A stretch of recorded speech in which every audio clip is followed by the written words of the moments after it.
难启程，正准备请客吃饭的我被李哥拦下。去年垫资请客户吃饭是我做过最后悔的事，报销单到现在还没批，你还是先向公司请款的好。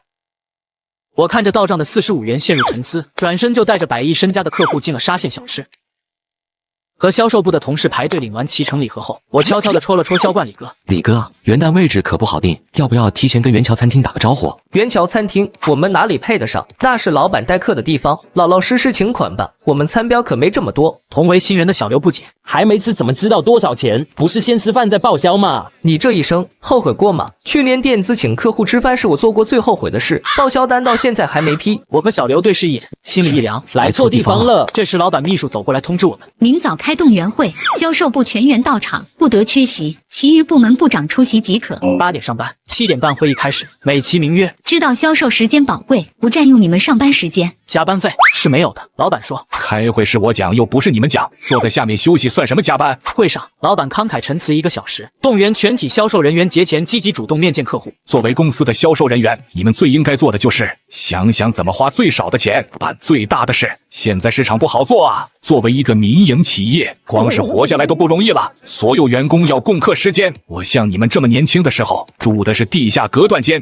吃的是泡面，一家一家的跑客户。那时候哪有什么餐标？我们这群销售都是拿自己工资请客户吃饭。几个销售抬起头，微妙的对视一眼。这周扒皮不是要我们贷款上班吧？老板仿佛看出来他们的想法，他马上转折。当然，我知道手里没钱不好办事，你们也不用像我当年那样两手空空的跑客户，每个人30的餐标。我当场看傻了。作为销售部新人，第一次参加节前动员会，从没见过这种场面。30块的餐标被老板吹得跟30万似的，还专门花1个多小时开了场欢送会。李部长，今年你压力可小多了，人事给你招了2个得力干将。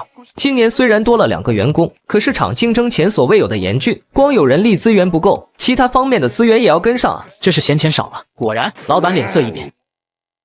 强调了多少遍，你们做销售的脑子要灵活。公司前前后后给你们喂了多少资源，你们的回报呢？我都不想说。嘴上说着不想说，实际上他说的唾沫横飞。秘书怕场面尴尬，马上跳出来维护老板。李部长，要我说，你们销售部提成是最高的，平均薪资也是全公司最高的。你们在外面吃香的喝辣的，也要想想其他同事正在吃糠咽菜啊，也不怪有些同事对你们有意见。李哥转过头直视秘书，谁有意见？你把话说清楚了。没有销售部冲锋陷阵，公司哪来的单子？别说吃糠咽菜了，公司能不能活还两说。30块钱的餐标就吃香的喝辣的了，你出去打听打听，哪家公司这么离谱？老板冷着张脸，挥挥手叫其他部门的同事先出去，销售部单独留下开会。人一走，老板说话倒是软了下来。老李，你是部长，要给手底下员工做个表率。公司效益不好，别人不知道你还不知道吗？餐标不够，你们放灵活一点，先自己垫上。谈到单子了，提成部还是你们的。我这人一向心直口快，大声抱怨。我和小刘刚毕业，还问家里要钱呢，哪来的钱垫上？而且之前的提成也没发，光发个底薪，房租都不够交。老板斜了我一眼，烦躁极了。又不是不发，咱到年底一起发，就当是年终奖了。现在你们不就实行这个吗？我气笑了，从未见过如此厚颜无耻之人。会议不欢而散，销售部所有意见全被老板强行压下。小公司本就是老板一言堂，大家也没办法。我和小刘跟着李哥去茶水间透气，正好碰到技术部温工接水。温工人直爽，跟李哥是老同事。咱们李哥不容易啊，周扒皮又在省棺材板。老板姓周，明面上是叫周富贵，私底下大家给他起个雅称叫周扒皮。话音刚落，老板秘书听见动静，踩着高跟鞋过来查岗。他对温工和李哥客气地点了点头，拿我和小刘发作。不好好工作都凑在这里干什么？真把公司当你家了？这个月再没有业绩，当心把你们开了。又对着李哥阴阳怪气。现在的年轻人真不像话。李哥也不理他这些指桑骂槐的话，带着我们回部门去了。李哥把客户名单打印出来，给我和小刘分了几个好说话的老客户，上门送个礼，留个自己的联系方式就行，有老交情在，不至于刁难你们。有什么问题给我打电话。吃饭就算了，30块钱的餐标请了也是侮辱客户，别再把客户得罪了。李哥给自己留的都是些难缠的客户，可就是这些客户给公司提供了80%的订单。老板冷不丁从门口冒出来，当场就发火了。说了多少次了，双面打印，双面打印，就是记不住，以后再单面打印的，一张给公司捐5毛钱。老李，你不能独揽大权，手上的客户不要舍不得分出去，要给年轻人锻炼的机会。说着，从李哥的客户单子里指了几个最难搞的客户分给我，我推脱不得，只好接下。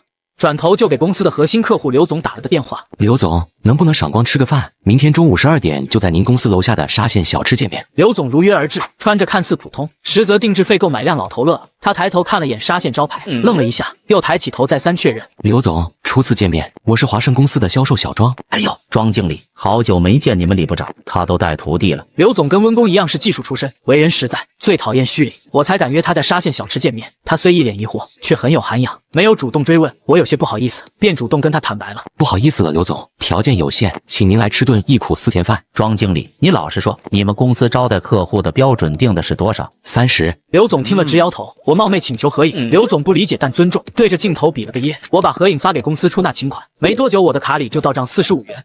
我先把那张过塑菜单递给刘总，让他随便点，超出部分我请客，自己则低下头和财务兑现。姐，餐标不是30元每人吗？我怎么才收到45？没有错哈，客户标准30，员工标准15块钱哈。不敢睁开眼，希望是我的幻觉。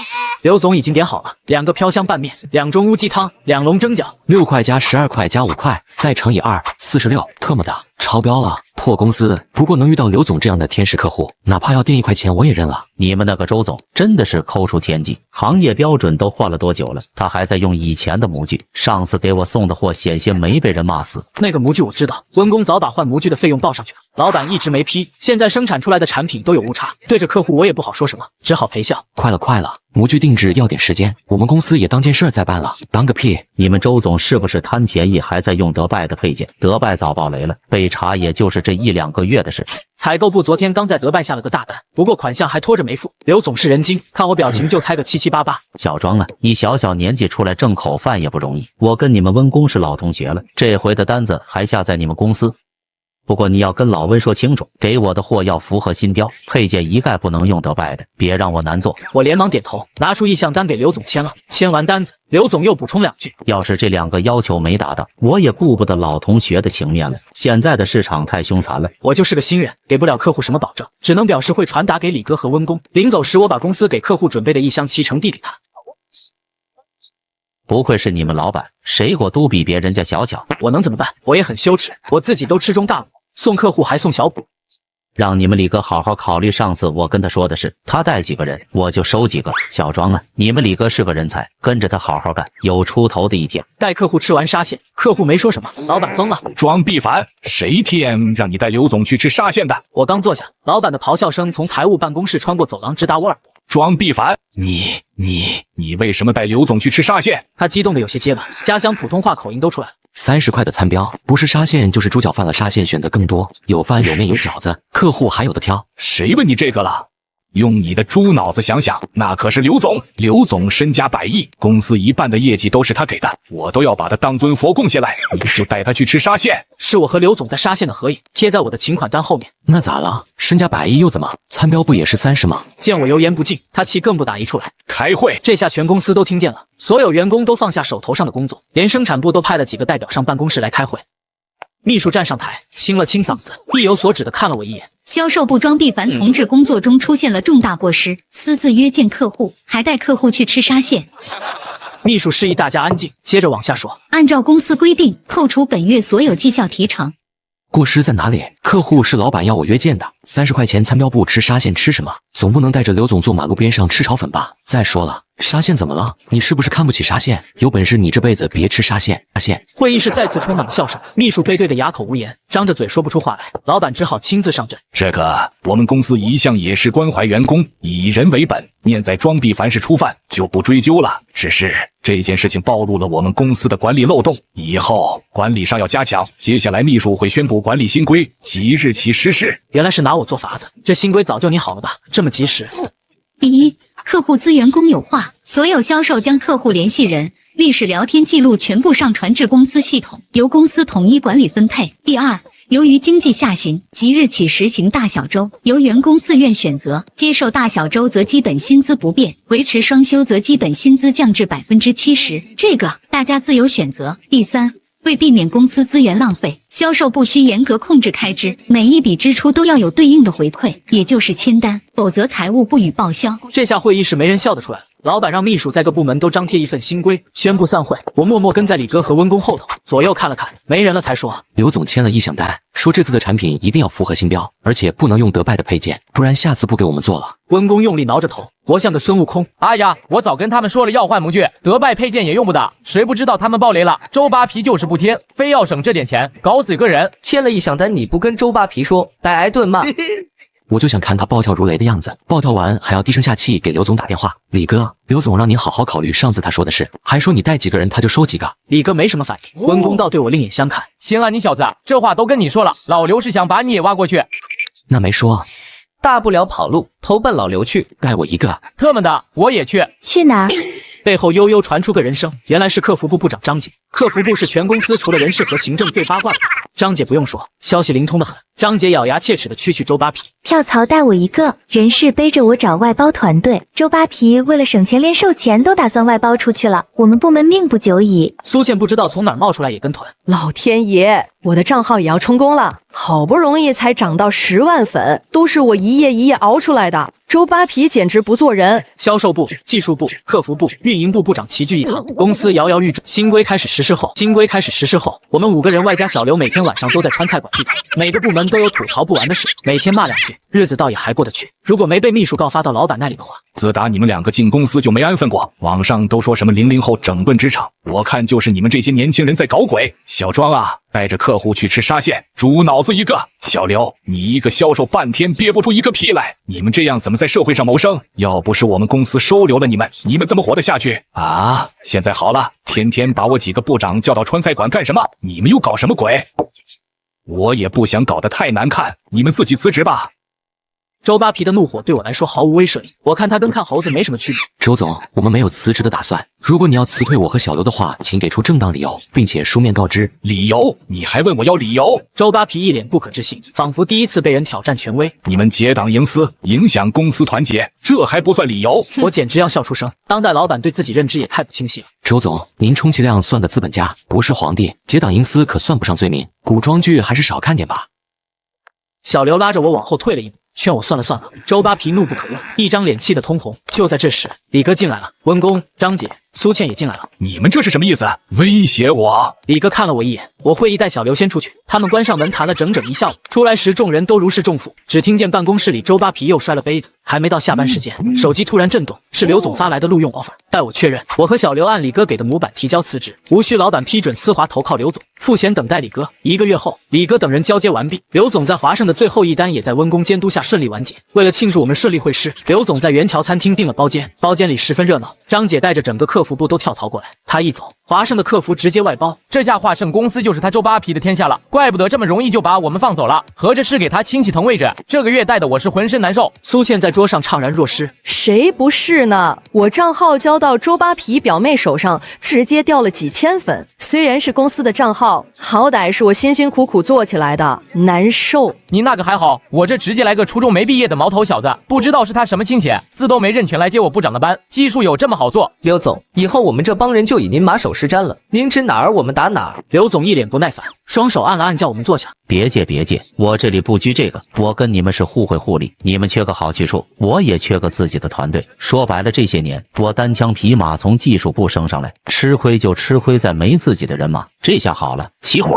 我们没有入职刘总原公司，而是一起另起炉灶，部门齐全，抱团更有优势。新公司靠刘总的订单就能正常运转，品质也能自己把控，产能暂时只够供应刘总，我们销售先兼着采购，不用外出跑单。这天，温公带了几个徒弟上来打印资料。喂，老温啊，你现在有没有时间？公司机器不知道出什么问题，动都不动。我哪儿有时间？坏了叫机器厂去修呗，找我干嘛？哎呀，来了，他们来了，说是人为的，不保修。你休息这么久也够了，明天回来上班，我给你涨工资。谁说我是休息？老子那叫辞职。老温啊，我们俩认识这么多年，有什么话说不开的？你回来吧，条件好商量。我那侄子什么都没学到，还把机器搞坏了，我现在一个头2个大。温公果断拒绝，把电话挂了。同天下午，张姐也接到周富贵电话。小张，你回来吧，别人都搞不定那些客诉，还是得你来啊。张姐从前同事那里得知，客户上门闹事，他们已经好几天没法正常办公了。苏倩也收到周扒皮表妹的信息。苏姐，这个号怎么解禁啊？周扒皮表妹不清楚平台规则，发了违禁内容。账号直接被永久封禁。一时间，华盛公司可谓是四面楚歌了。温公的徒弟上手后，公司产能稳步提升。李哥带我和小刘跑业务，李哥出马，没有不成的单子。我和小刘跟着飞速成长，加上刘总全力支持，资源倾斜，我再也不用带客户去吃沙县。这天我们刚拜访完客户，准备回公司，就听见熟悉的声音：好啊，你们就是这样对我的。周总拎着一箱水果，竟然是亲自来拜访客户了。你们是不是串通好了，把我公司人都挖走？周总说的哪里话？别想骗我！老温、苏倩他们是不是进了同一家公司？到底是谁在挖我的墙角？信不信我让你们在这一行混不下去？那你就试试吧。周扒皮果然来了，他带着一群亲戚在我们公司门口闹起来了。嚯，群英荟萃，萝卜开会。周扒皮不知从哪掏出个喇叭，大声喧哗：李云峰，你给我出来！就知道你们销售心眼子多，带着我公司精英集体跳槽，泄露公司机密。李云峰，给我滚出来！李哥正要冲上去，被刘总拦住了。云峰，没事，我来处理。刘总站在保安后面喊话：周富贵，找我员工什么事？周扒皮秘书拿着个手机就冲上来，一边直播一边说：家人们，就是他挖我们公司墙角，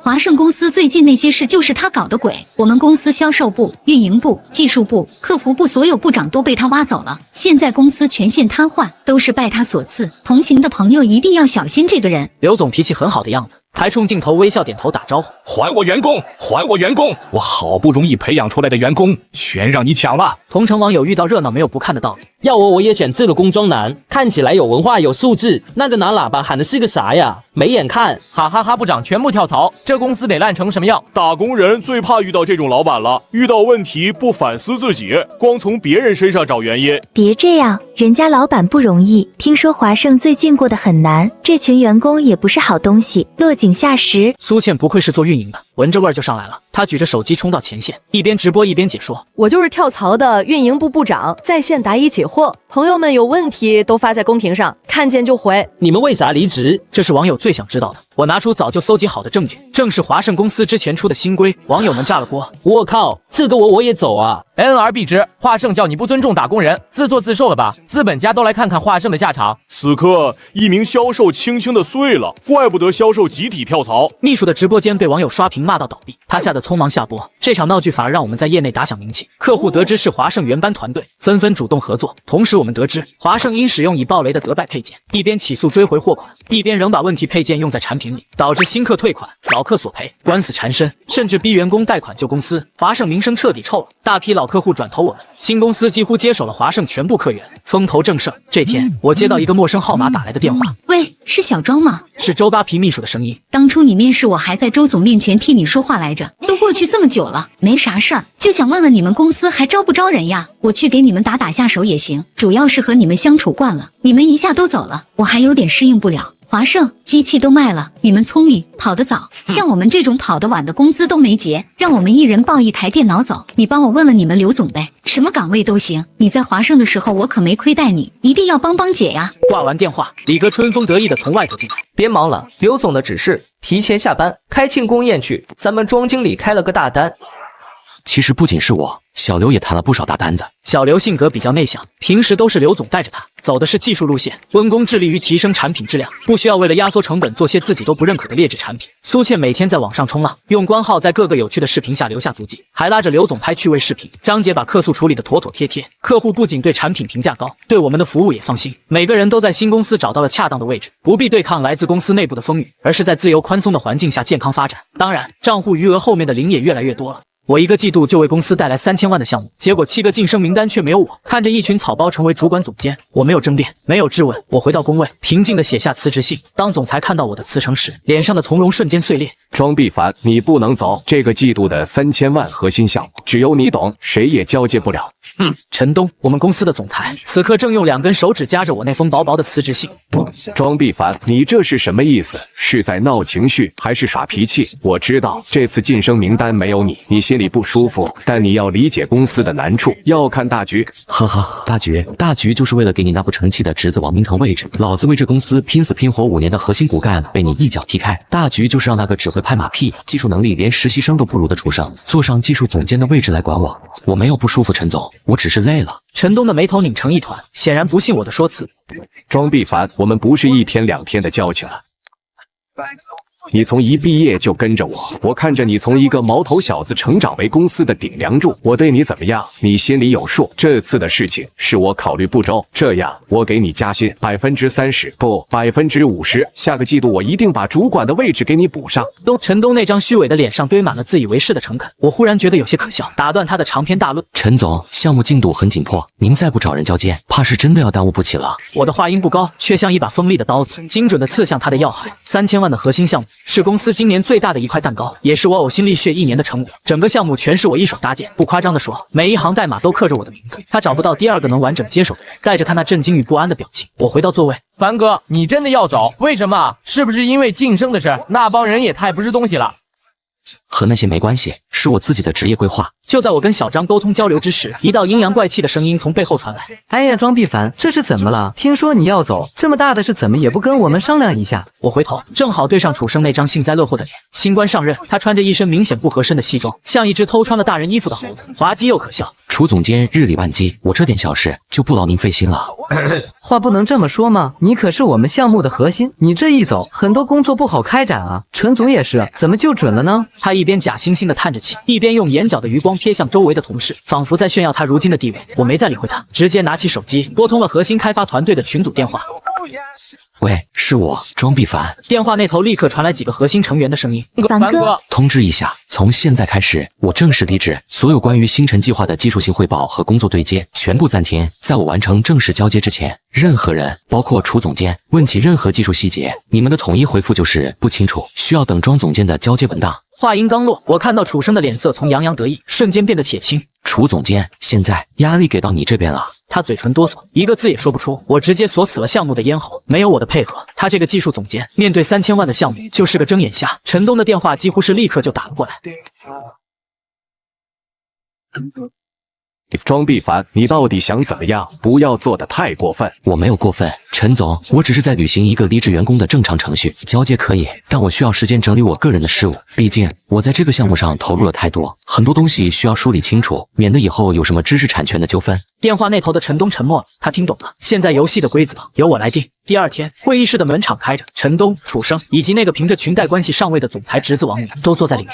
庄必凡，你说要交接，我们今天就专门为你开这个会。这几位都是公司新提拔的主管，以后项目会由他们共同负责，楚总监主导，王明协助。我扫了一眼那几张或心虚或倨傲的脸，就是一群乌合之众。尤其是那个王明，20多岁的年纪，穿着一身潮牌，吊儿郎当的靠在椅子上，看我的眼神里充满了不屑和审视。好，那我们开始吧。屏幕上亮起星辰计划复杂而精密的系统架构图，像一张巨大的蛛网。星辰计划的底层架构基于我个人优化的微服务框架，核心数据处理模块采用了异步事件驱动模型。为了保证高并发下的数据一致性，我引入了 Saga 模式，并进行了深度定制。我开始交接，每一个技术术语都像投入深海的狮子，没有激起半点涟漪。王明眼神茫然，开始不停看手机。其他几位新主管努力装出听懂的样子，楚生则在笔记本上奋笔疾书，试图跟上节奏。关于用户画像的动态标签系统，这里的算法逻辑比较特殊。我当时为了追求极致的性能，直接用汇编语言手写了一小段核心代码，注释我都写得很清楚了。我指着屏幕上一段天书般的代码，语气平淡。楚生的脸色涨红，终于忍不住了。庄必凡，你这是在交接吗？你这是在故意为难我们？你把东西搞得这么复杂，谁能接手？你是不是存心想让项目瘫痪？他开始给我扣帽子，试图在道德上压制我。我冷冷看着他，等他发泄完，才转向陈东。陈总，项目的复杂性不是我今天才决定的。当初立项的时候，您亲自审批过技术方案，上面明确写了项目的技术难点和实现壁垒。楚总监如果觉得这个方案太复杂，那只有2种可能：第一，他当初审方案的时候没看懂，或者没看；第二，他的技术能力不足以理解这个级别的项目。既然楚总监觉得简单，不妨让他亲自来试试。我又快又准地把皮球踢了回去。也许他有更简单、更高效的方法，可以替代我这套复杂的方案。楚生语塞，脸色由红转青。陈东的目光在我们之间扫视，烦躁地挥挥手。楚生，你坐下，听庄必凡继续说。这时，一直没说话的王明突然开口了。我觉得吧，技术上的东西没必要搞这么玄乎。现在市面上那么多成熟的解决方案，我们直接买一套不就行了？非要自己造轮子，又慢又费劲。李经理，你是不是有点技术洁癖？为了炫技而炫技啊？他这话一出，会议室里几个新主管纷纷点头附和，仿佛找到了救命稻草。是啊，王总说的有道理。外包也行啊，找个大厂的团队来做，肯定比我们自己弄快。我看着王明那张年轻而无知的脸，忽然笑了。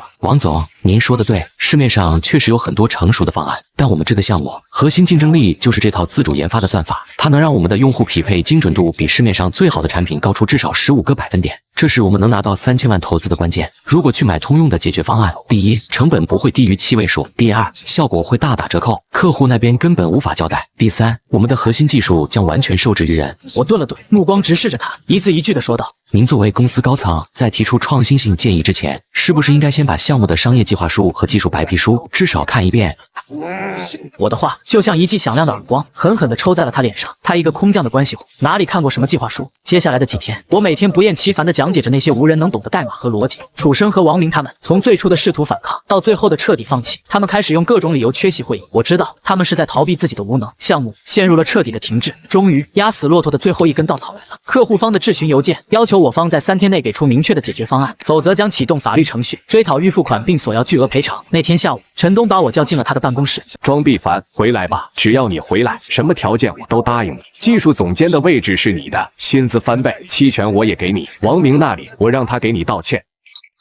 陈总，晚了，我要的不是一个被你施舍的位置，我要的是公正。他愣住了，似乎没想到我会拒绝的如此干脆。你到底想怎么样？要么公司给我一个合理的解释和让我满意的处理方案，要么咱们法庭上见。客户的最后通牒让高管会议的争吵声大到连走廊里都能听见。我知道时机差不多了。2天后，一篇题为《明星创业公司陷入泥潭，3000万项目或将搁浅》的文章开始在几个知名的科技媒体和社交平台上传播开来。文章里没有指名道姓，但明眼人一看就知道说的是我们公司。陈东彻底坐不住了。那天晚上，我接到了他的私人电话，语气里满是哀求。庄必凡，算我求你了，行吗？你回来，公司技术部你说了算，我把楚生和王明都调走，给你赔罪，我们私下解决，不要再把事情闹大了，对你我都没有好处。陈总，现在不是你求我，是你必须给我一个交代。你所谓的闹大，是指媒体的报道吗？那不是我做的。那是市场对你们的决策做出的正常反应。我还是那句话，如果公司不能给我一个合理的解释和满意的处理方案，我保留采取一切法律手段维护我个人权益的权利，包括但不限于追讨我的项目奖金以及对我个人名誉造成损害的赔偿。客户限期的最后24小时，陈东再次召集董事会紧急会议。会后，我受邀参加高级别谈判。我准时走进了那间熟悉的会议室，公司所有高层正襟危坐，气氛凝重。我无视各异的目光，径直走到主位旁边那个空着的位置上坐下。那个位置以前只有副总裁级别的人才能坐。陈东率先开口，姿态放得极低。庄必凡，之前的事情是公司对不起你，我代表公司向你郑重道歉。我们讨论过了，愿意满足你的一切条件。技术总监的位置立即生效，薪资在原来基础上翻1倍。公司的期权池你可以任选5%。5%的期权，对于一家即将上市的明星公司来说，这绝对是一笔天文数字。我看着陈东那张写满我已经仁至义尽的脸，陈总，如果我想要的只是这些，我昨天在电话里就答应你了。但是我想要的远不止这些。我不紧不慢地拿出一个 U 盘，然后连接上我的电脑。楚总监，这几笔服务器采购的单价比市场价高出了40%，供应商是一家刚成立不到3个月的皮包公司，法人代表是你妻子的表弟，这笔钱大概有30多万吧，不知道是进了谁的口袋。你血口喷人，这是污蔑！我没有理他，继续切换下一份文档。这几次重大的技术失误导致项目进度延期了至少1个月，造成的直接和间接损失超过100万。但是在最终的汇报文件里，这些失误都被你用技术探索中的正常损耗一笔带过，而掩盖这些失误的人就是你，楚生。因为一旦暴露，你那个技术总监的位子恐怕就坐不稳了。楚生的腿一软，瘫坐在了椅子上。我的目光又转向一直强装镇定的王明。王总，你空降到公司担任市场部主管，你的主要功绩就是和几家广告公司签订了天价的推广合同，但这些所谓的推广投放效果几乎为0，而这些广告公司的背后都指向了同一家投资公司，这家公司的股东里有一个名字和你母亲的姓氏一模一样，这其中的利益输送链条需要我帮你画出来吗？王明那副吊儿郎当的伪装被撕得粉碎，只剩下赤裸裸的恐慌。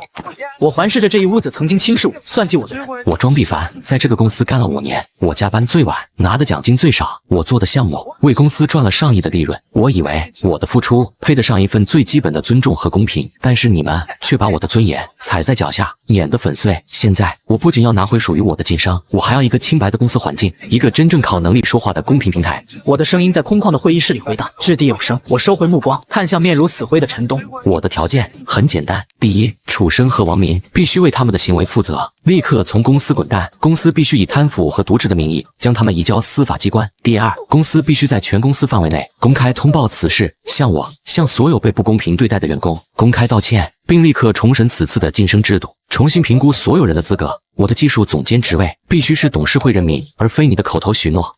否则，这个 U 盘里的所有内容以及更多的备份会同时出现在纪检部门、税务部门和各大媒体的邮箱里。到时候，你们损失的就不仅仅是3000万的项目和几个亿的市值了，而是整个公司的未来。话音落地，谈判桌上的天平彻底倾斜。次日清晨，全公司收到总裁办与董事会联合公告邮件。公告第一部分是对楚生和王明的处理结果。技术总监楚生因严重违反财务纪律，涉嫌职务侵占被立即解职并提起诉讼。市场部主管王明因关联交易损害公司利益被开除，并追缴非法所得。紧接着，公告的第二部分是关于我的任命。经董事会一致决议，自任命庄必凡先生为公司新任技术总监 CTO 级别，全面负责公司技术战略、研发管理及星辰计划项目。此任命即刻生效。公告的最后是一段道歉声明，承诺成立独立审查委员会，全面复盘晋升流程，确保未来评估公平、公正、公开。办公室里，员工们看着公告，一片哗然。而我上任的第一件事，就是让星辰计划这台熄火已久的引擎重新高速运转起来。我亲自带队攻克技术瓶颈，并飞往客户总部。当我在会议室展示性能超预期的系统原型，并用流利专业的表达解答所有尖锐技术问题后，那位以严苛著称的 CEO 主动站起来和我握手。庄总，我得承认，你的能力和你的团队让我对这个项目重新充满了信心。之前的不愉快就让它过去吧。一场濒临爆发的违约危机被我成功化解，星辰计划重回正轨，并且以前所未有的速度向前推进。我的名字也在业内迅速传开，猎头电话不断。其中最有诚意的是我们的主要竞争对手启明科技，他们的首席人力资源官，一个业内非常有名的女强人，亲自约我喝咖啡。庄总，我们 CEO 非常欣赏你的能力和魄力，我们愿意提供集团副总裁兼首席技术官的职位，薪资是你目前的3倍，外加公司原始股。我们很快就要启动上市流程，这些股份的价值，我想你很清楚。他微笑着，眼神里充满了自信，仿佛没有人能拒绝这样的条件。谢谢你的好意，但我暂时没有离开的打算。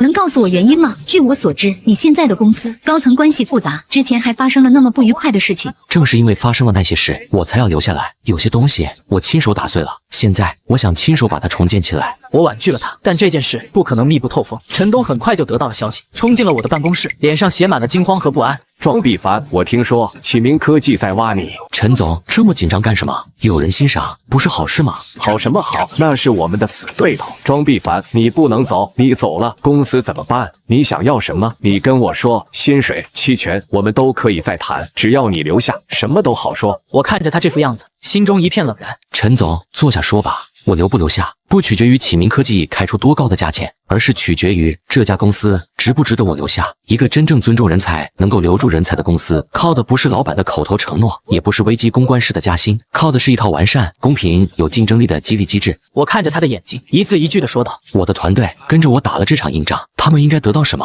除了我口头表扬，公司给了他们什么实质性的奖励？公司的技术人员常年996，为公司创造了巨大的价值，但我们的薪资水平在行业内处于什么位置？你有了解过吗？我的一连串反问让陈东哑口无言。他一直沉浸在自己的权力游戏中，对于这些最基本的人才管理，他从未真正关心过。我留下的前提不是给我个人加多少钱，而是公司必须拿出诚意，对现有的薪酬体系和晋升通道进行彻底的改革。我要为我的核心团队争取到配得上他们贡献的薪资和期权。我要公司建立起一个透明的技术职级体系，让每个技术人员都能看到清晰的上升路径。这些你能做到吗，陈总？陈东看着我，眼神复杂。他知道这会触动很多既得利益者的蛋糕，会增加公司短期的运营成本，但他更明白，拒绝意味着失去我与公司的未来。好，我答应你，我立刻让人力资源部联合你成立一个专项小组，由你来主导这次改革。公司董事会那边，我去说服，预算资源全部向你倾斜。说完，他又补充了一句，像是在给自己上最后一道保险。另外，为了方便你推动工作，我提议由你兼任公司的执行副总裁，进入公司的最高决策层。星辰计划在我的铁腕推动和团队的全力以赴下，最终提前2周高质量地完成了所有开发和测试工作。项目正式上线那天，各项数据指标全线飘红，公司为项目组举办了盛大的庆功宴。今天我最想感谢的人是我们的执行副总裁庄必凡先生，是他在公司最危急的时刻力挽狂澜，是他用我们无法想象的能力和魄力带领团队创造了今天的奇迹。他当着所有人的面深深地向我鞠了一躬。我得承认，我的决策和眼光远不如他，公司的未来需要他这样有远见、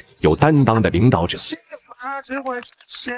所有人的目光都聚焦在我身上，那目光里是发自内心的敬佩和幸福。紧接着，陈东宣布了一个更重磅的消息：在这里，我还有一个重要的决定要宣布，因个人健康原因，我将辞去总裁一职。经我提议，并经董事会全票通过，由公司执行副总裁庄必凡先生出任公司新一任总裁兼 CEO。他把象征着公司最高权力的印章双手递到我面前。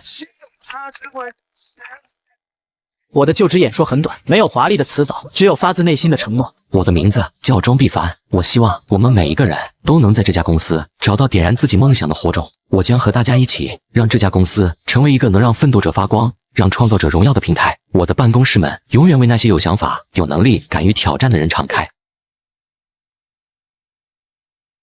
我知道，属于我、属于这家公司的故事还远远没有结束，一个新的、更加辉煌的征程才刚刚开始。辞职第7天，钱老板电话来了，语气急切，声音带着颤音：“小庄，你快回来，公司那6亿的合同下周要签约，只有你能搞定。”他忘了7天前他把我当狗一样开除，连1个月的薪水都想赖掉。我已经走了，远航的合同，您另请高明吧。屏幕熄灭的瞬间，整个世界都仿佛清静了下来。可这种清静，连3秒钟都没能维持。一条接一条的短信疯狂涌入，发信人是楚生，我那个刚刚还在电话里对我咆哮的钱老板。庄必凡，回来，我给你加薪3倍。你不是一直嫌工资低吗？只要你回来把远航这个项目搞定，这次的奖金我分你3成，整整3成。小庄，别耍小孩子脾气了，忘了是我把你从大学一毕业就招进来的吗？做人要讲良心，要知恩图报。我盯着屏幕上那些虚伪又可笑的文字，胃里一阵翻涌。恩情、良心，哼。7天前，在那个我奋斗了整整5年的办公室里，楚生当着公司几10号人的面，将一份厚厚的技术文档狠狠地砸在了我的脸上。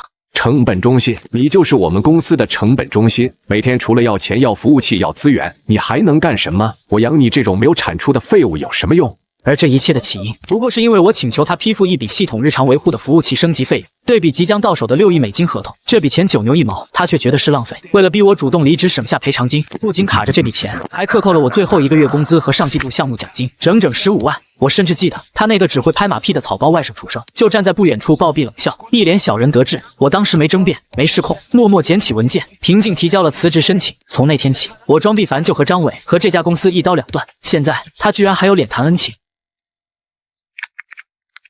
这是我耗5年心血敲出来的核心系统，是公司所有业务的根基，更是远航6亿合同的核心命脉。在日志最下方，是我离职前设置的安全验证密钥，即将到期，必须手动重置维护才能延续。张伟，游戏才刚刚开始。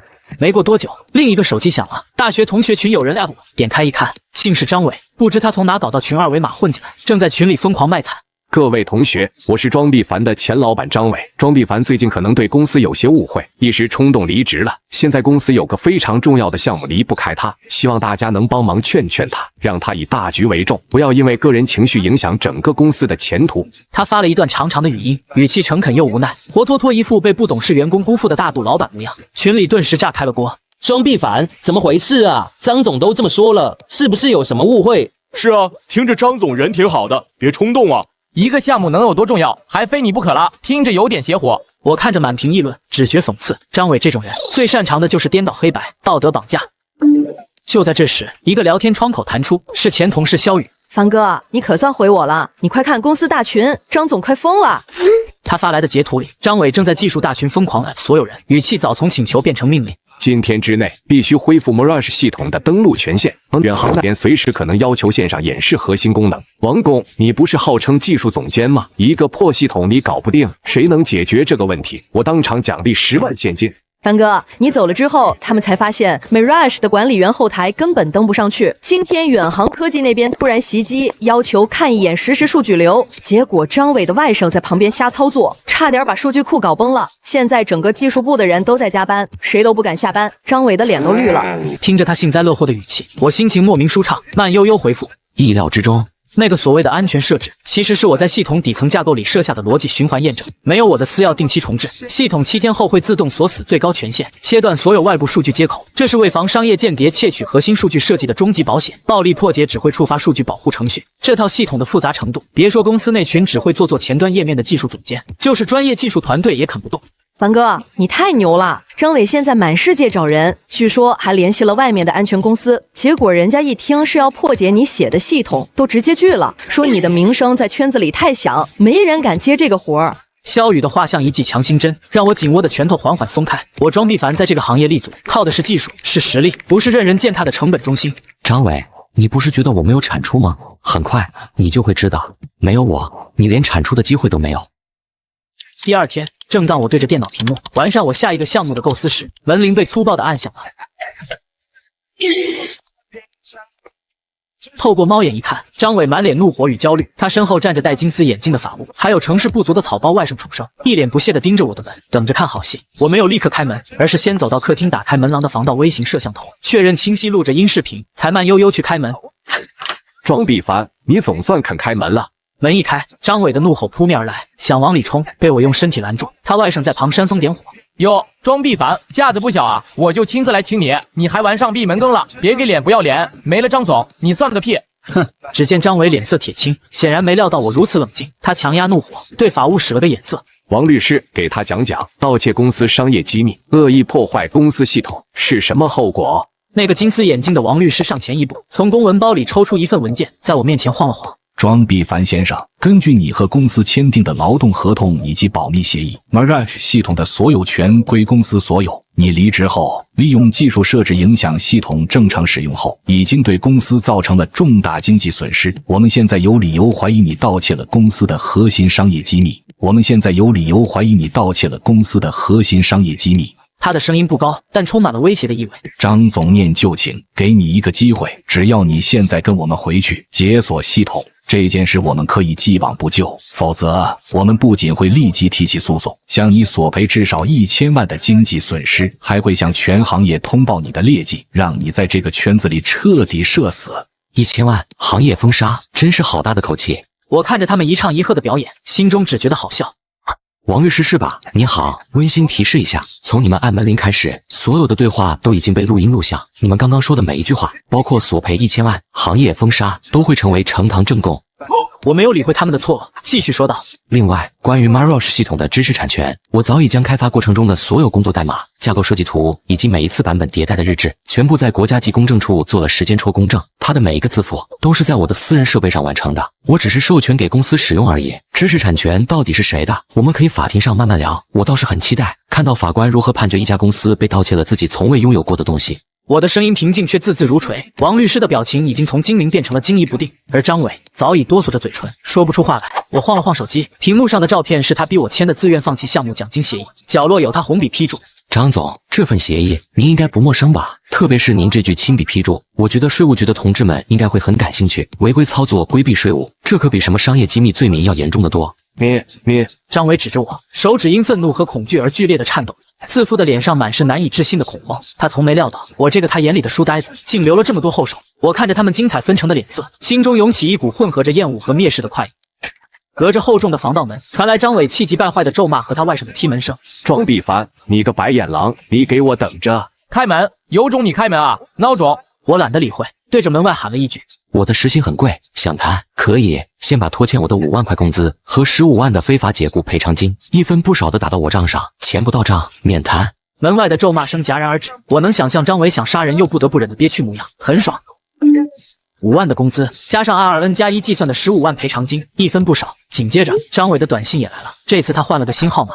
钱到了吧？现在可以谈了吧？庄必凡，回公司来，我们好好谈。我看着那条短信，我平静地回了一句：这只是你欠我的，谈合作另算。这只是你欠我的，谈合作另算。我能想象他看到短信时暴跳如雷的模样，可他别无选择。价值6亿的 Mirage 系统核心控制权只在我手里，他只能忍。接下来的2天，张伟没再来骚扰我，我猜他肯定还在做最后的挣扎，试图用他那有限的资源去破解我的心血。这正合我意。深夜，正当我对着一堆技术文档推演着 Mirage 2.0的升级可能性时，萧雨的消息又弹了出来。凡哥，紧急情报！远航科技的项目负责人陆明远明天会提前到。他对外宣称的理由是想私下考察一下本市的技术环境和投资潜力。张伟本来想申请全程陪同，结果被人家礼貌的婉拒了。婉拒有意思，看来对方并不是一个只看 PPT 和场面功夫的草包，而是一个有自己判断并且注重实际的人。还有，这是我整理的关于远航合作的核心需求要点。之前参与项目对接时，我接触过相关需求文档，这些都是基于公开对接信息梳理的关键内容。报告虽长，我却一眼抓住了核心。远航方面最看重的不是 Mirage 现有功能，而是底层架构设计以及未来在跨语言、大数据处理和 AI 领域的可扩展性。而这些恰恰是张伟和公司那群人一无所知，也无法理解的部分。凡哥，你知道吗？张伟这2天快把技术部给逼疯了。他花大价钱请了外面一个所谓的黑客团队，想暴力破解你的系统。结果那帮人折腾了1天1夜，不仅没进去，还触发了你设置的防御机制，把测试服务器的数据库给搞崩了。现在连展示给客户看的演示数据都乱码了，哈哈哈，笑死我了。听着萧雨的笑，我却眉头紧锁。张伟这蠢货，像拿锤子开保险柜的傻子，根本不知道他的每一次尝试都在损毁我的心血。不能再等下去了，为什么要等他来求我？为什么我不能直接去找陆明远？一个大胆到近乎疯狂的念头在我脑中瞬间萌生。张伟，你把我当成解决问题的工具，那我就让你看看这件工具是如何直接与你的客户联手，釜底抽薪，把你这个所谓的老板彻底踢出局的。我需要陆明远的全部信息、身份背景、技术偏好、明天行程，这对普通人几乎不可能，但对我有网络就没有秘密。我动用所有人脉和技术手段，不到1小时，一份详细档案出现在屏幕上。机会来。第二天，我直奔城市科技馆2楼未来城市 AI 大脑展区。根据昨晚的分析，这里技术含量最高，也最契合陆明远的专业兴趣。我站在巨大的屏幕前，看着上面模拟出的复杂城市数据流，假装自己也是一个对技术充满好奇的参观者。10点整，一个穿着考究、气质沉稳的中年男人，在一群高管簇拥下缓缓走了进来，正是陆明远。我没立刻上前，而是耐心等待时机，带他的团队走到 AI 大脑展区。我恰好在和展馆技术讲解员交流。这个系统的实时数据渲染确实很酷，但是它的底层信息处理架构似乎在处理跨语言的非结构化数据时存在一定的瓶颈。声音刚好传入陆明远耳中，他脚步顿住，身旁讲解员想辩解，被他抬手制止，转而饶有兴致地看向我。哦，这位先生，你似乎有不同的见解。陆总您好，我只是一个对系统架构有些研究的技术爱好者。我认为目前这种中心化的处理架构，在面对未来海量、多模态、跨语种的城市数据时，会很快达到性能天花板。一个更具前瞻性的设计，应该是分布式的、具备自学习和自适应能力的神经元网络架构。周围陪同人员一脸茫然，陆明远眼中却瞬间迸发光彩。他甩开旁人，走到我面前。非常有意思的观点，但是分布式的神经元架构如何保证数据的一致性和安全性，尤其是在处理像金融、安防这类高敏感度信息时？他抛出的问题精准而尖锐，直指核心，这正是我想要的。陆总，关于您的问题，或许这个东西能给您一些启发。我指着屏幕，沉声解释。这就是我设想中的 Mirage 2.0， 它不仅解决了您说的数据一致性问题，通过我设计的3重交叉验证共识算法，它的安全性甚至比传统的中心化数据库高出3个数量级。更重要的是，它的灵魂在于未来。您现在看到的这个被你们看中的 Mirage 系统，其实只是我3年前的一个作品，它的底层已经有些跟不上时代了，而它的灵魂和未来都在这里。陆明远听到 Mirage 是我3年前的作品时，他拿着平板的手因为激动而微微颤抖。他一边看着我展示出的那些超前的设计理念和技术细节，一边嘴里不停地念叨着：不可思议，简直是天才的设计，这完美的解决了我所有的疑惑。他终于恍然大悟，难怪这几天和张伟公司沟通时，对方对所有深入的技术问题都一问3不知，只会反复强调系统很厉害，因为那个所谓的老板根本就不懂自己要卖的东西。他猛地抬起头，眼中满是欣赏和渴望。这位先生，我还不知道你的名字。庄必凡。庄必凡先生，我能有这个荣幸邀请你共进私人晚宴吗？我有很多问题想向你请教。我知道，我成功了，我指导黄龙，直接抓住了这个6亿合作的核心关键。我正要点头答应，口袋里的手机突然疯狂震动起来。是我的大学同学群，屏幕上张伟的言论不堪入目。庄必凡这个忘恩负义的白眼狼，公司培养他这么多年，他竟然在最关键的时候背叛公司，敲诈勒索，还侵占公司的核心技术，他就是个喂不熟的狼崽子。我真是瞎了眼才招他进来。各位同学，你们要看清楚他的真面目。这种人为了钱什么都干得出来，他现在躲着不见我，就是想用偷来的技术去卖个好价钱。他还发了几张不知道从哪里批来的我和他亲如兄弟的合照，把自己伪装成一个被轻信背叛的受害者。一些不明真相的老同学被他煽动，开始在群里附和指责我。庄必凡，你太让我失望了。做人不能这样啊，张总对你不错了。快回去给老板道个歉吧，别把事情闹僵了。我看着手机屏幕上张伟颠倒黑白的丑恶表演，再看看身旁身价千亿、正毕恭毕敬等待我答复的陆明远，现实荒谬又讽刺。张伟还在用下三滥的手，在小小的同学群里试图搞臭我的名声，却根本不知道他的天早已塌了。法埃索先生，您的邀请是我的荣幸。这场晚宴更像顶级技术研讨会，陆明远完全放下 CEO 架子，像求知若渴的学生，围着 Mirage 2.0的技术细节不停发问。我毫无保留，将脑中庞大的技术构想一一展开。酒过三巡，陆明远神情无比严肃。庄必凡先生，恕我直言，把 Mirage 这样伟大的作品交给张伟那种短视、贪婪又毫无技术远见的人去运营，简直是对艺术的亵渎。我们投资的从来不仅仅是产品，更是创造产品的人。所以，我代表远航科技财富基金，正式向你发出邀请，放弃楚生的公司，由我们提供全部的启动资金，你来组建一个全新的技术团队，公司你来命名，你以核心技术入股，占据40%的股份，并担任新公司的首席执行官和首席技术官。40%股份，我的心脏猛地漏跳一拍。这不是简单的橄榄枝，而是一步登天的邀约。我强压下内心的激动，正准备开口回应，张伟带着他那个草包外甥，像两头愤怒的公牛闯了进来。他不知用了什么不当手段定位我的手机，一路追到这里。庄必凡，好你个庄必凡，你竟敢背着公司私下里接触客户，你这是商业犯罪，我要让你去坐牢。他的外甥也在一旁狐假虎威的叫嚣，就是吃里扒外的狗东西，也不看看是谁把你养大的。整个包厢的空气瞬间凝固了，陆明远眉头紧锁，欣赏的笑容消失，取而代之的是被打扰的恼怒和上位者的威严。张先生，是吗？我能请问一下，你是如何闯入我的私人晚宴的？他的声音不高，却带着一股不容置喙的压迫感。张伟愣了一下，随即更加理直气壮地喊道：“陆总，你不要被他骗了，他是我的员工，他偷了我的技术，这份合同是属于我们公司的。”不等楚生把话说完，站在陆明远身后的2名身材高大的保镖已经面无表情地上前，像领小鸡一样架住了张伟和他那还在叫嚣的外甥。啊！你们干什么？放开我！我是来谈生意的。救命啊！打人了！张伟和他外甥的挣扎和叫喊显得那么无力和滑稽，保镖们一言不发，直接将他们拖出了包厢。世界恢复了清静，但门外依旧隐隐传来张伟声嘶力竭的喊叫。陆总，这是我的客户，我的6亿合同。庄必凡，你给我等着！我坐在原地纹丝不动，静静看着这场闹剧，心中只有看戏般的快意。我转头向陆明远致歉，抱歉，陆总，让您见笑了。不，庄先生，完全不用道歉，恰恰相反，这出闹剧反而让我彻底看清了谁才是真正值得合作的伙伴。1周后，楚生公司的签约仪式如期举行。签约仪式现场，人头攒动，闪光灯此起彼伏。张伟满面春风地站在台上，对着话筒发表着热情洋溢的致辞。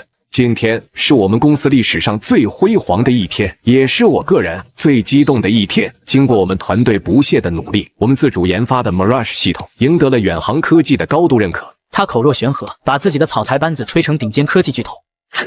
陆明远带着团队缓缓走入，张伟笑容更灿烂，主动走下台迎接。陆明远却只礼貌点头，径直走上主席台。陆明远拿起话筒，全场瞬间安静。女士们、先生们，下午好！非常感谢各位今天能来见证这个重要的时刻。我们来到这里是为了寻找一个能开创未来的项目和一个能引领未来的伙伴。张伟站在他身边，与有容颜地点着头，脸上的得意几乎要溢出来。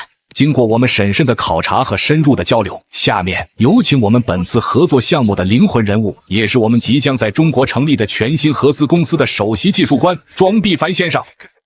全场死寂，所有目光顺着他手指的方向齐刷刷投向我。我从不远处不紧不慢地走过去，没有走向楚生，径直走上主席台，站在陆明远身边。我清晰地看到张伟脸上血色尽退，变得惨白如纸。我无视张伟几乎要杀人的目光，从陆明远手中接过话筒，声音清晰坚定。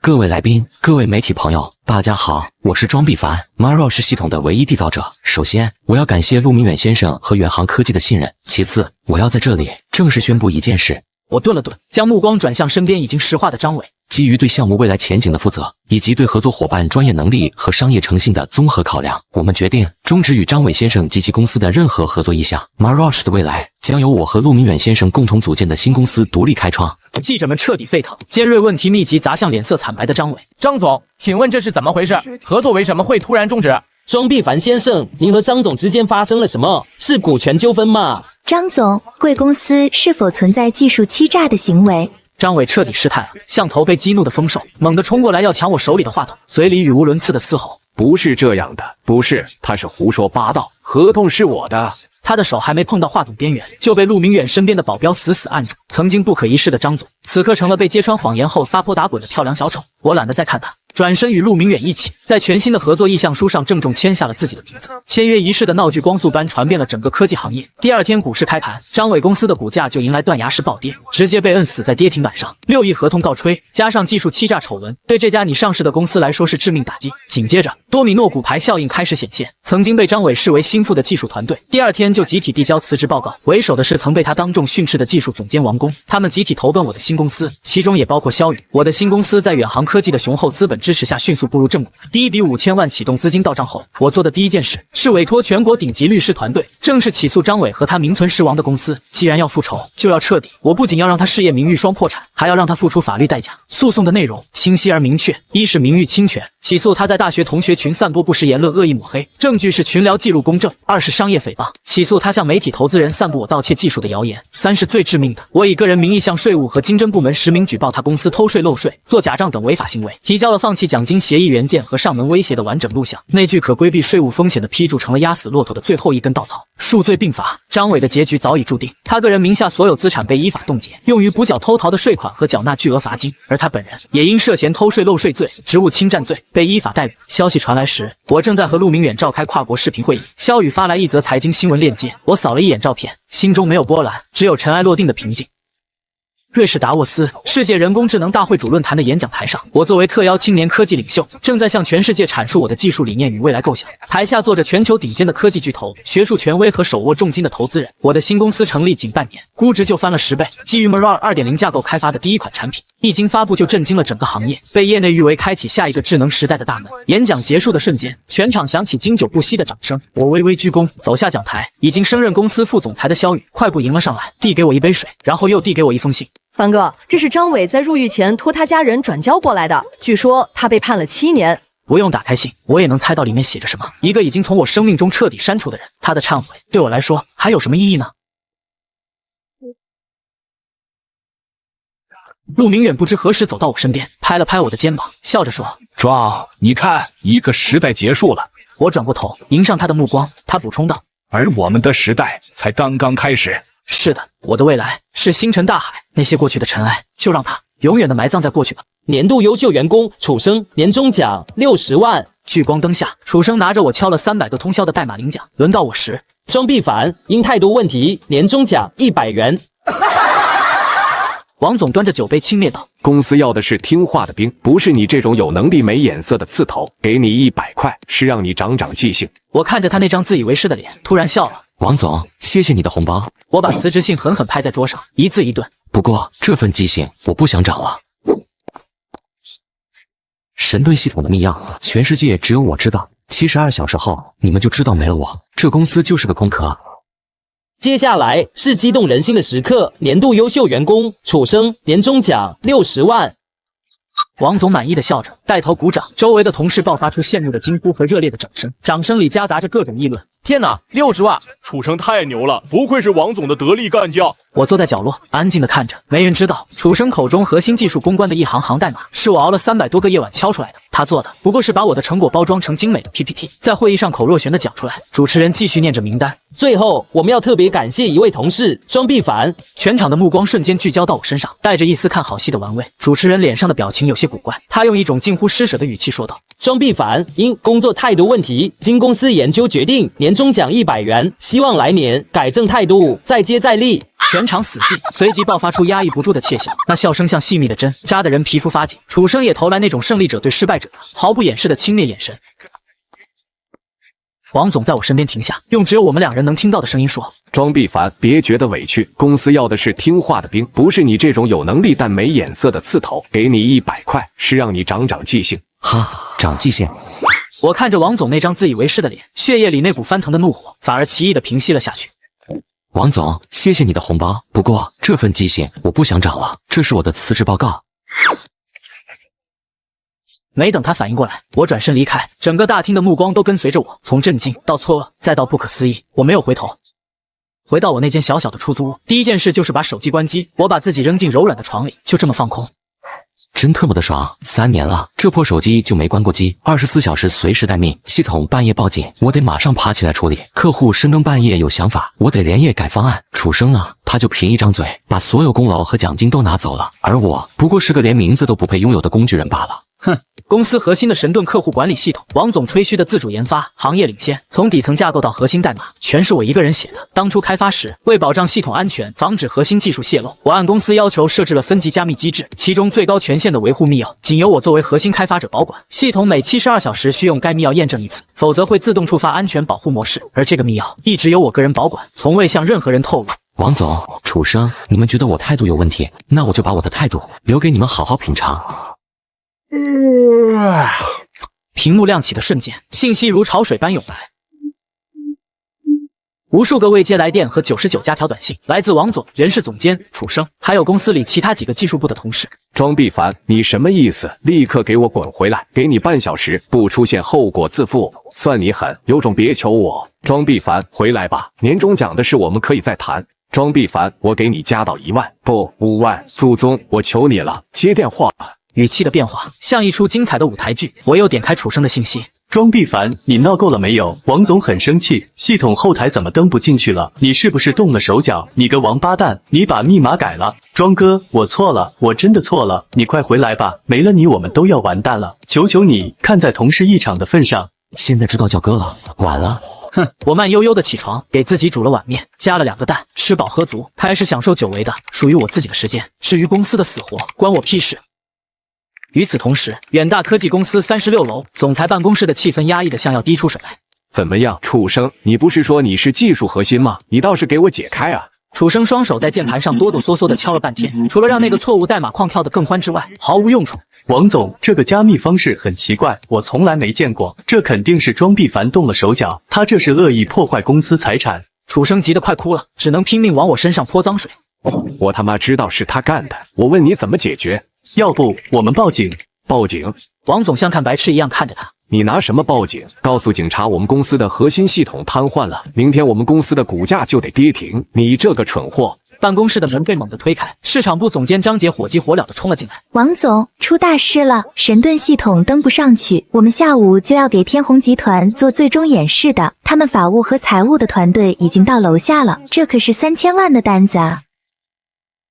天弘集团的单子是他今年吹嘘的最厉害的政绩，是他能否升任集团副总裁的关键。如果黄了，他不敢想下去。打电话，继续给庄必凡那个小王八蛋打电话，用所有人的手机打，告诉他只要他回来，什么条件都好说。王总的声音已经带上了一丝绝望的颤音，整个办公室的人都掏出手机，疯狂地拨打着那个他们昨天还无比鄙夷的号码，但听筒里传来的永远是那句冰冷的回复：您好，您拨打的电话正在通话中，请稍后再拨。他终于意识到，那个他用100块钱打发走的年轻人，到底捏着怎样一张致命的王牌。我正在一家书店里悠闲地翻着一本关于古代建筑的书，手机调成了静音模式，屏幕在一旁疯狂闪烁，但我视而不见。哼，想用人海战术，太天真了。我享受着这份难得的宁静，直到一个温和的女声在我身边响起。请问是庄必凡先生吗？面前站着一位穿着职业套装、气质干练的女性，30岁左右，眼神锐利而真诚。您是？冒昧打扰了，我叫刘静，是创世纪科技的首席技术官。创世纪，我们公司的那个头号竞争对手。刘静的目光在我翻看的那本书上停留了1秒，眼里的欣赏更浓了。庄先生，我们公司关注您很久了，您在远大科技太屈才了。哦，有点意思，我不太明白您的意思。庄先生，不用装了，远大科技的神盾系统，我们技术部研究了很久，前端界面做得花里胡哨，但底层架构却异常稳固高效，而且带着一种非常独特的榫卯式逻辑，环环相扣，牵一发而动全身。这种风格绝对不是楚生那种夸夸其谈的人能写。他顿了顿，直视着我的眼睛。整个远大科技只有您有这个能力。这是遇到知音了。被人看穿底牌的感觉并不好，但被人如此精准的肯定，却是一种前所未有的舒畅。我们猜您昨天从远大离职了，而且神盾系统应该快到维护周期了吧？他几乎把一切都算到了。我放下书，正视着他。刘总监，你到底想说什么？我想邀请您加入创世纪，我们不需要夸夸其谈的 PPT 演讲者，我们需要真正的架构师。我们给不了60万的年终奖，我们能给的是技术部合伙人的身份，以及公司5%的原始股份。5%的原始股份，技术合伙人。这个条件已经不是挖人了，这是在请一尊菩萨。我看着刘静真诚的眼睛，第一次开始认真思考我的未来。在远大，我只是一个随时可以被牺牲的工具；而在创世纪，他们把我当成决定未来的核心。我需要考虑一下。我没有立刻答应，这不是我的风格。当然，这是我的私人电话，24小时开机。另外，我知道您刚离职，还没找好住处。这张卡里有50万，是公司预付给您的签字费。无论您最终是否加入我们，这笔钱都属于您。密码是6个8，算是我们对您才华的一点敬意。他说完，便优雅的起身，对我点了点头，转身离开，没有丝毫拖泥带水。我看着桌上那张黑色的银行卡，久久没有说话。敬意这个词对我来说，比那50万本身还要沉重。我拿起手机，一条新的短信弹了出来，是一个陌生号码。庄必凡，我是人事总监，王总授权我跟你谈，回来吧，年终奖给你补到10万，另外再加薪30%，既往不咎。收到请回复。10万，呵呵。然后我拨通了那个我早已拉黑的人事总监的号码，电话几乎是秒接。庄必凡，你终于回电话了。总监的声音带着压抑不住的狂喜。别废话，告诉王总，1个小时后远大科技楼下的咖啡店，我只给他15分钟，过时不候。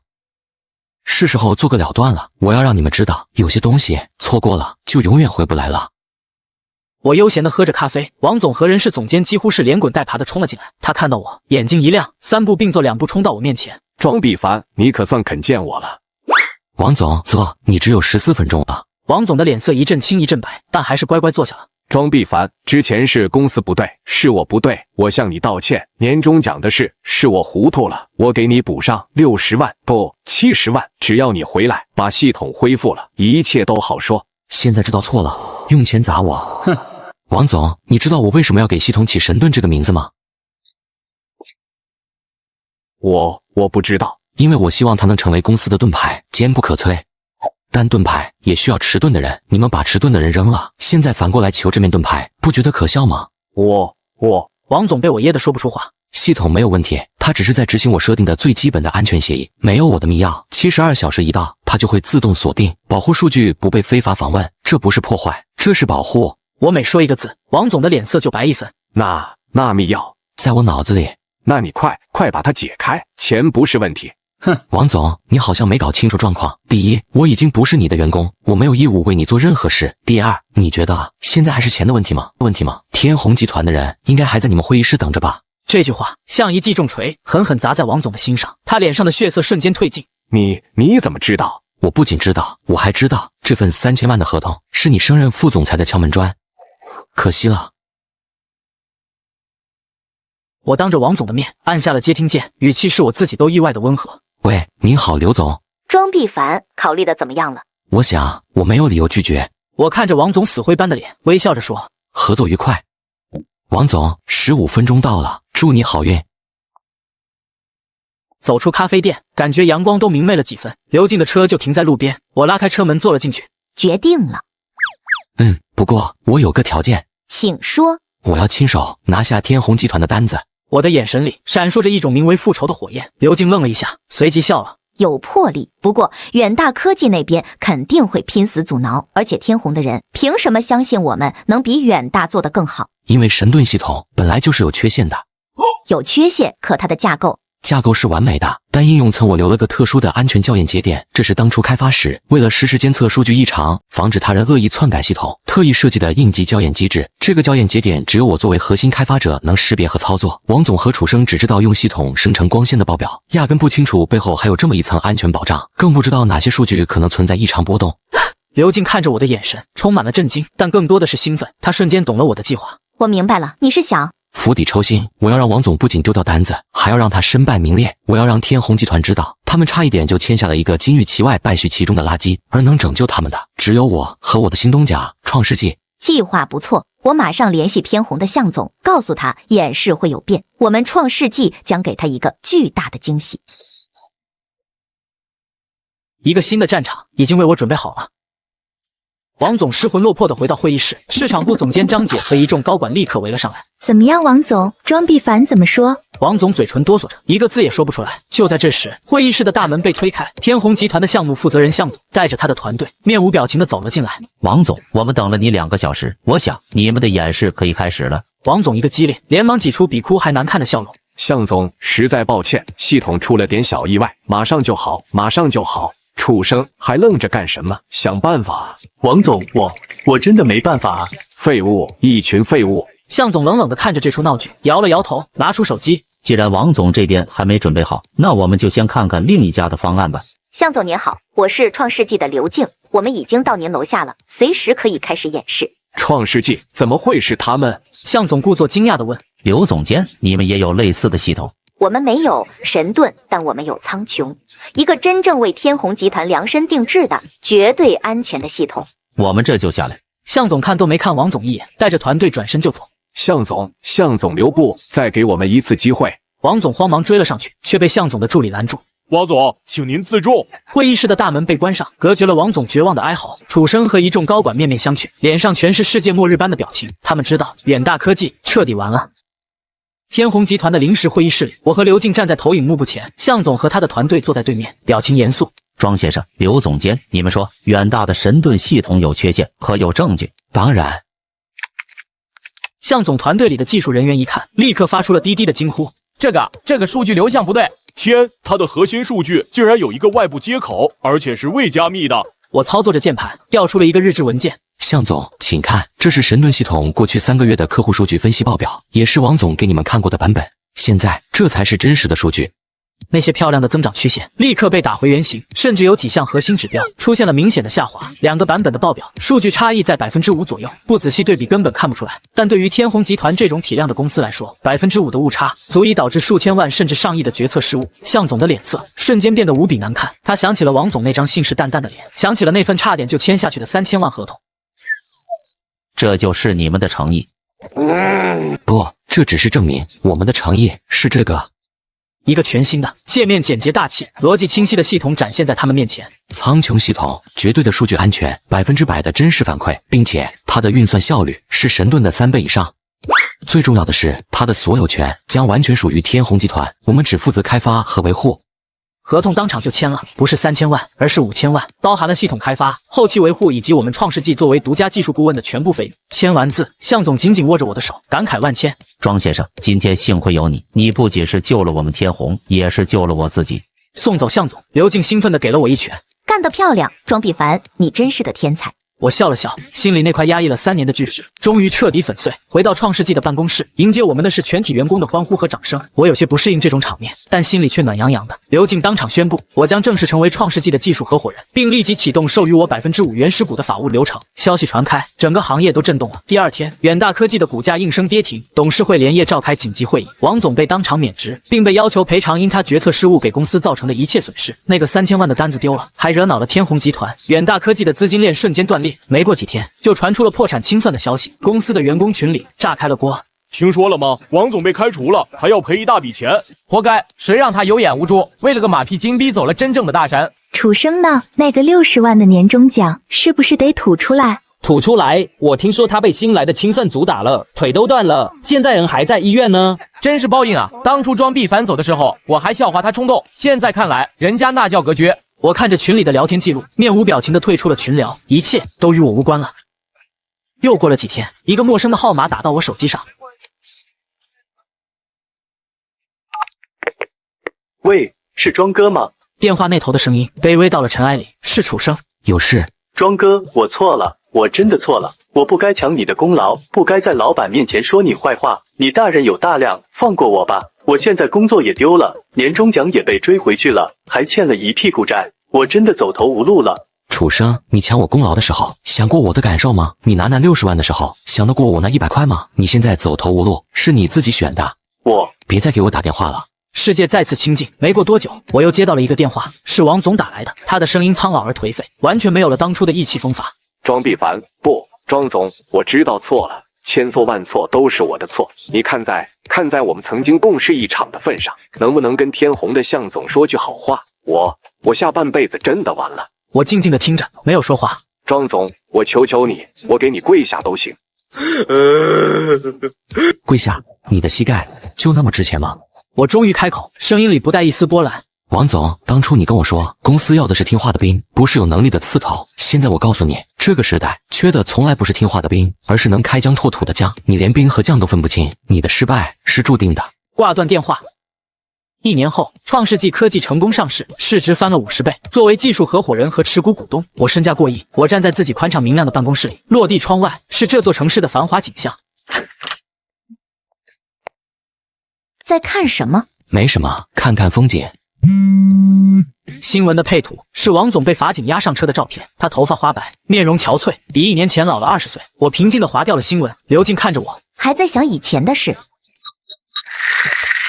早就过去了，我只是在想，如果当初我拿了那100块，忍气吞声的留下来，现在会是什么样？你会继续当你的工具人，直到被榨干最后一丝价值，然后被一脚踢开。所谓的平静离职，从来都不是一时的冲动，而是攒够了失望和对自身价值的绝对自信。当自身的价值不被尊重时，离开就是最该做的选择，因为总有一个地方会视你如珍宝。走吧，苍穹2.0的发布会要开始了。成功签下1.8亿大订单后，本该属于我的540万提成，最后到手540块。我拿着到账信息找领导对质，不曾想领导却说：“年轻人口气不要太狂妄，什么叫个人提成？这么大订单是你一个人的功劳。公司最近收益不好，要优化一批末位员工，我替你争取到了18万的离职赔偿金。识相的话，就拿钱滚蛋。”我没有反驳，平静的点点头，果断拿着18万离开公司。然而3天后，领导打爆了我的电话：“毕凡啊，项目客户点名要找你，你回来把项目跟完。你放心，复工后不需要从基层做起，一切薪资待遇照旧。你把18万离职赔偿退还回来，公司全当给你放了个小长假。”照旧，我笑出了声，绝不可能。发薪日，我的工资账户上出现了一串令人意外的数字。明明我上周才签下1.8亿的大订单，按照公司员工销售额3%的提成比例，我应该到手540万元，现在怎么变成了540块？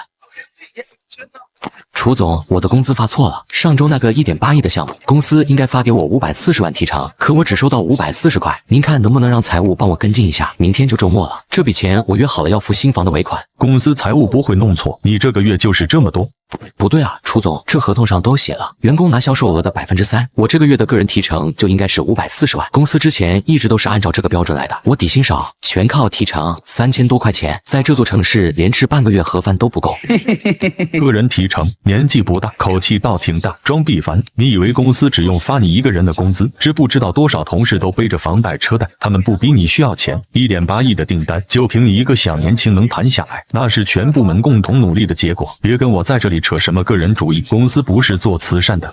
540块钱已经是我破例替你申请的奖金，别不知足，还想要540万，不要做梦回家做去，少在这算计部门同事的集体利益。当初这个项目发到工作群里的时候，因为数额大、责任重、客户难搞，没人敢接。那时候我刚拿下季度销冠，是楚生找我商量了好几次，还私下哭诉说如果本次任务没完成，自己就要被降薪，我才答应。1.8亿的项目，想都不用想，是根巨难啃的硬骨头。我攻克了3个半月才签下，又是跑腿又是垫钱，几乎没有一晚睡眠超过4小时，整整3个半月，我一个其他的项目都没接，就等着这笔分成到账，把房子的尾款结清。如今他凭几句集体利益，就想理直气壮地瓜分我的劳动果实。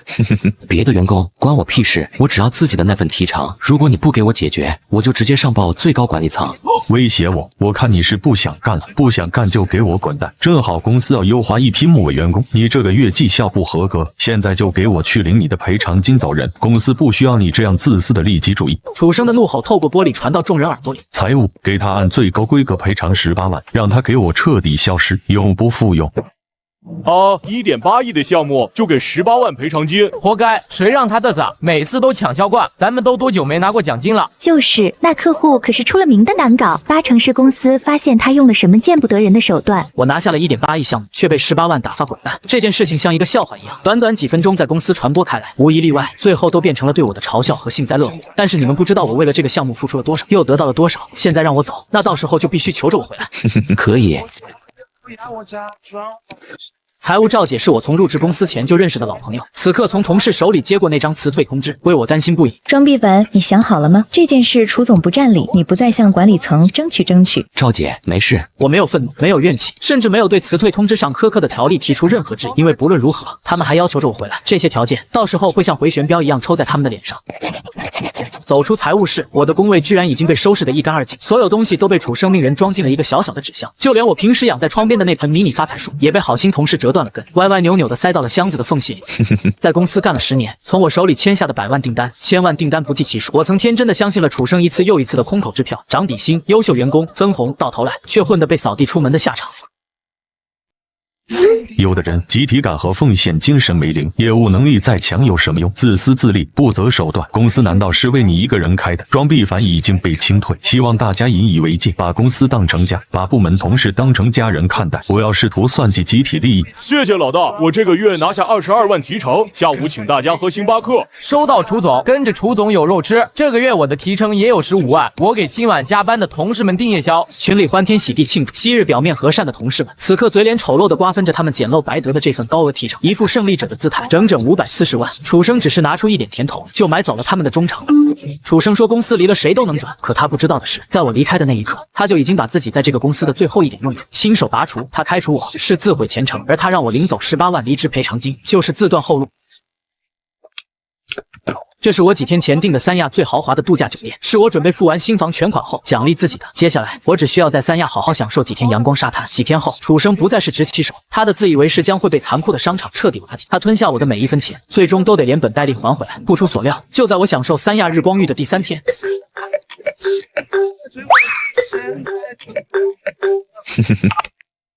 哪位？装逼凡，你怎么不接电话？我给你打了一上午电话，你特么到底在干什么？公司有急事找你，你知不知道？耽误了公司的业务，你赔得起吗？关我什么事？楚生，我已经被公司开除了，就算今天公司要破产了，跟我也没关系。12点我要吃午饭了，再见。别！我居然从楚生的声音里听出了几分哀求的意味。你先别挂，装逼凡，你听我说，1.8亿的项目出了点问题，宏达集团的老总突然要终止合作，并且要发律师函告我们违约，还说要把咱们公司列入黑名单，从此以后永不合作。你知道的，一旦出现在宏达的黑名单上，咱们公司在这个行业就彻底臭了，将永无翻身日。接着，他的语气里多了一份命令的味道。所以我不管你在哪里，现在公司面临危机，你必须赶快给我回来，这是你负责的项目，你有义务解决问题。楚生，当初开除我的时候，是你亲口说的永不复用，怎么年纪大了记性也不好了？我的项目，我可是1分钱提成都没拿到，提成被你分给了一大堆连项目名称都不知道叫什么的员工，出了事你不找他们，反倒来找我，老糊涂了吧你？那都是气话，我替你向上面争取过了，只要你回来，不需要从基层再做起，一切薪资待遇照旧，什么永不复用辞退，咱就当没发生过。这几天你缺席考勤，我也不计较，就当是给你放了3天的小长假。装逼凡，别耍小孩子脾气，别害了整个公司。装逼凡，你怎么不说话？2个小时内能赶到公司吧？我已经让人事着手给你办入职了。楚总，这就是公司全部的诚意。那不好意思啊，我不考虑回去。什么？你还想怎么样？回去也不是不行，但我有条件。你说，第一，属于我的540万提成必须1分不少，立马打到我账户里。第二，我的底薪要涨到3万块。我在公司工作了将近10年，你一直以我提成过高为由拒绝涨薪，可据我了解，就算是3年前入职的新人，底薪也在8000块钱。更何况我曾为公司创造了巨大的收益，所以公司如果要请我回去，只能是高薪聘请。原来对面不止一个人在听我的电话。楚生，你个蠢货，居然私吞他的提成，还骗我说装逼凡有道德问题。我说你最近怎么骑新车了？在我眼鼻子底下搞鬼，你活得不耐烦了是吧？要不是看在你姐的面子上，我能让你当这个销售部总经理？你这个白痴！信不信老子现在就开了你？吃得起这苦，我知道。提成我会打给你，不过你要给我一点时间。至于底薪，也能答应你，你人先回来再说。但那18万离职赔偿金，你必须归还。这钱虽然不多，你既然要回来上班，公司就没有白送钱给你的道理。装逼凡，做人不能太贪心。这个方案，刚才咆哮的声音没有站出来反对。开除是你提的，辞退报告是公司给的，这18万块钱受劳动法保护，是对我上一阶段离职的补偿。楚总，我好心提醒你，注意措辞，这不是贪心，提成本来应该3天前打给我的，至于为什么没到账，你说公司董事会知道原因吗？见不到提成，我感受不到公司的诚意啊。行，我现在就安排。装逼凡，你的要求我都答应了，现在可以回来上班了吧？客户下午就要派人来终止合同了，你给我赶最快的车回来，万一把这次项目搞砸了，我们整个部门都要滚蛋。还没完呢，楚总，我要公司5%的股份。什么？你疯了吧？装逼凡，你在威胁公司，给你个台阶下，你还真把自己当盘菜了。我告诉你，没门，你想都别想。楚总，我最后再重复一遍，我要公司5%的股份。我在说给楚生听，也是说给楚生背后的人。加入公司10年以来，公司60%到70%的业绩都由我创造，5%的股份，这个要求一点也不过分。我平静的态度彻底惹怒了楚生，他刚才一步步退让后端起的领导架，在此刻轰然倒塌。装逼凡，你把谈判谈崩了，你真以为公司离了你就不赚了。之前的要求公司还可以勉强答应，可这一条绝对不可能。2亿7800万，这还只是我近3年为公司签下的订单总额。我相信没有任何一个员工会比我更有资格，不然还是算了吧。像我抛出的橄榄枝的集团也不少，我没必要在公司这棵树上吊死。庄必凡，都答应你，立刻把你的位置发给我。老板发话了，要派人去接你。三亚度假酒店，现在还请公司帮我报销一下这次出差的费用，53647元。没一会儿，酒店楼下就已经停了一辆专门来接我的商务车。这还是我进入公司10年，连续8年销冠后，第一次享受公司销冠该有的待遇。赶了最快的航班回到公司，这才发现楚生的描述没有添油加醋，事情远比想象中的更加棘手。宏达集团已经对公司下达了最后通牒，要追责我方私自更换项目对接负责人给集团带来的巨大风险损失。不仅如此，生产线进行到一半，得知公司突然将我开除的消息，宏达集团也立刻停止了生产。对于耽误生产造成的经济损失，宏达集团也委托了律师对公司进行追责。换而言之，楚生以为自己随手开除的不过是个无关紧要的人，实际上他的自以为是给公司带来了一场史无前例的兵荒马乱，裁员裁到大动脉，说的就是这种情况。必凡，宏达集团派来终止合同的负责人已经到会议室了，我们来不及复盘解决方案，待会儿只能随机应变了。公司即将遭受一场巨大的经济和声誉损失，这一次的成败很有可能就是决定公司生死的一战。楚生对此忐忑不已，因为我甚至来不及和公司复盘和商定解决方案，就直接进了会议室。私自更换项目负责人，你们公司压根一点诚信都没有。既然这样，还谈什么合作？当初要不是必凡，我们集团压根就不会把你们这种体量的公司纳入考虑范围。结果前脚签完合同，你们后脚就换人。说句实话，你们公司除了必凡，根本就没有真正懂行的人。董事长的意思很明确了，这次合同立刻终止，生产线也已经停工，所产生的一切损失由你们全部承担，剩下的你跟我们集团法务对接吧，我和你们没什么好说的。刘总，好久不见，不知道董事长的母亲最近可好？庄必凡，你一切都好，一切都好，多亏了你的照顾跟帮忙，董事长的母亲现在已经完全康复了。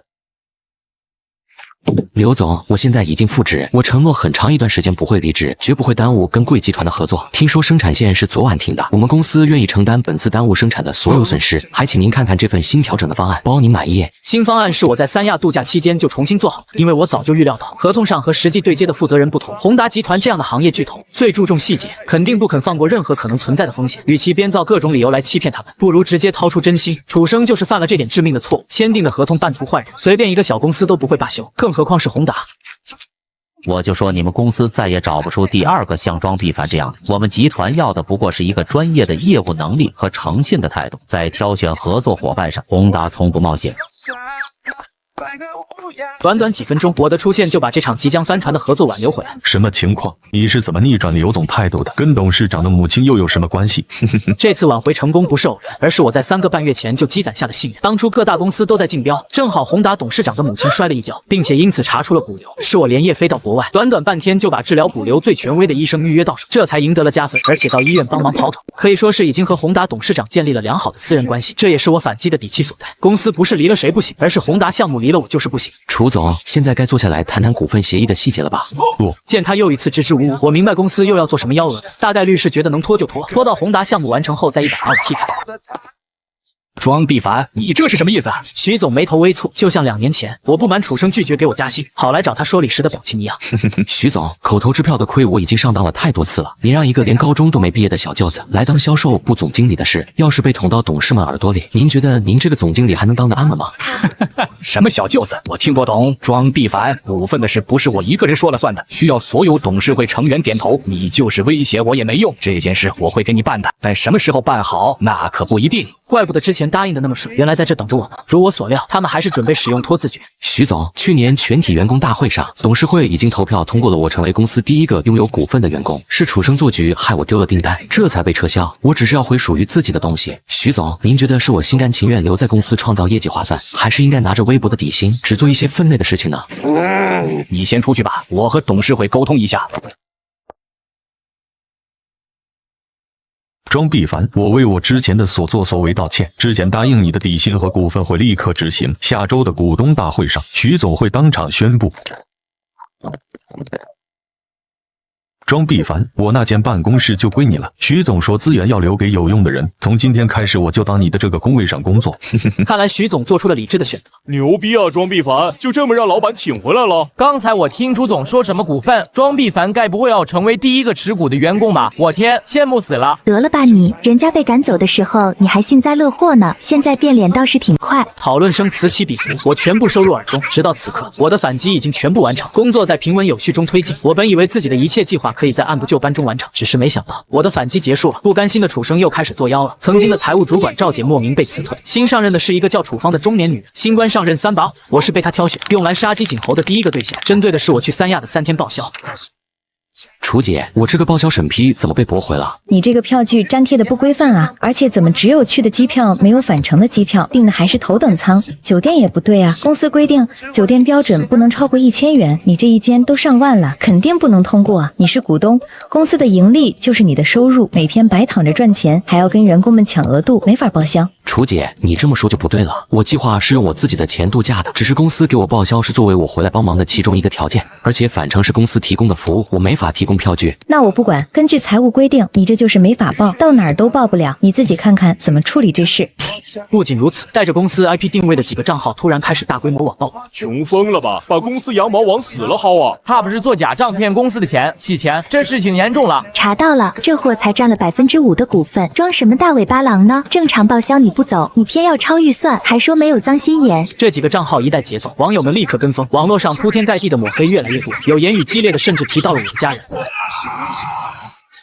徐总，网上那些抹黑我的话，公司不出面澄清一下吗？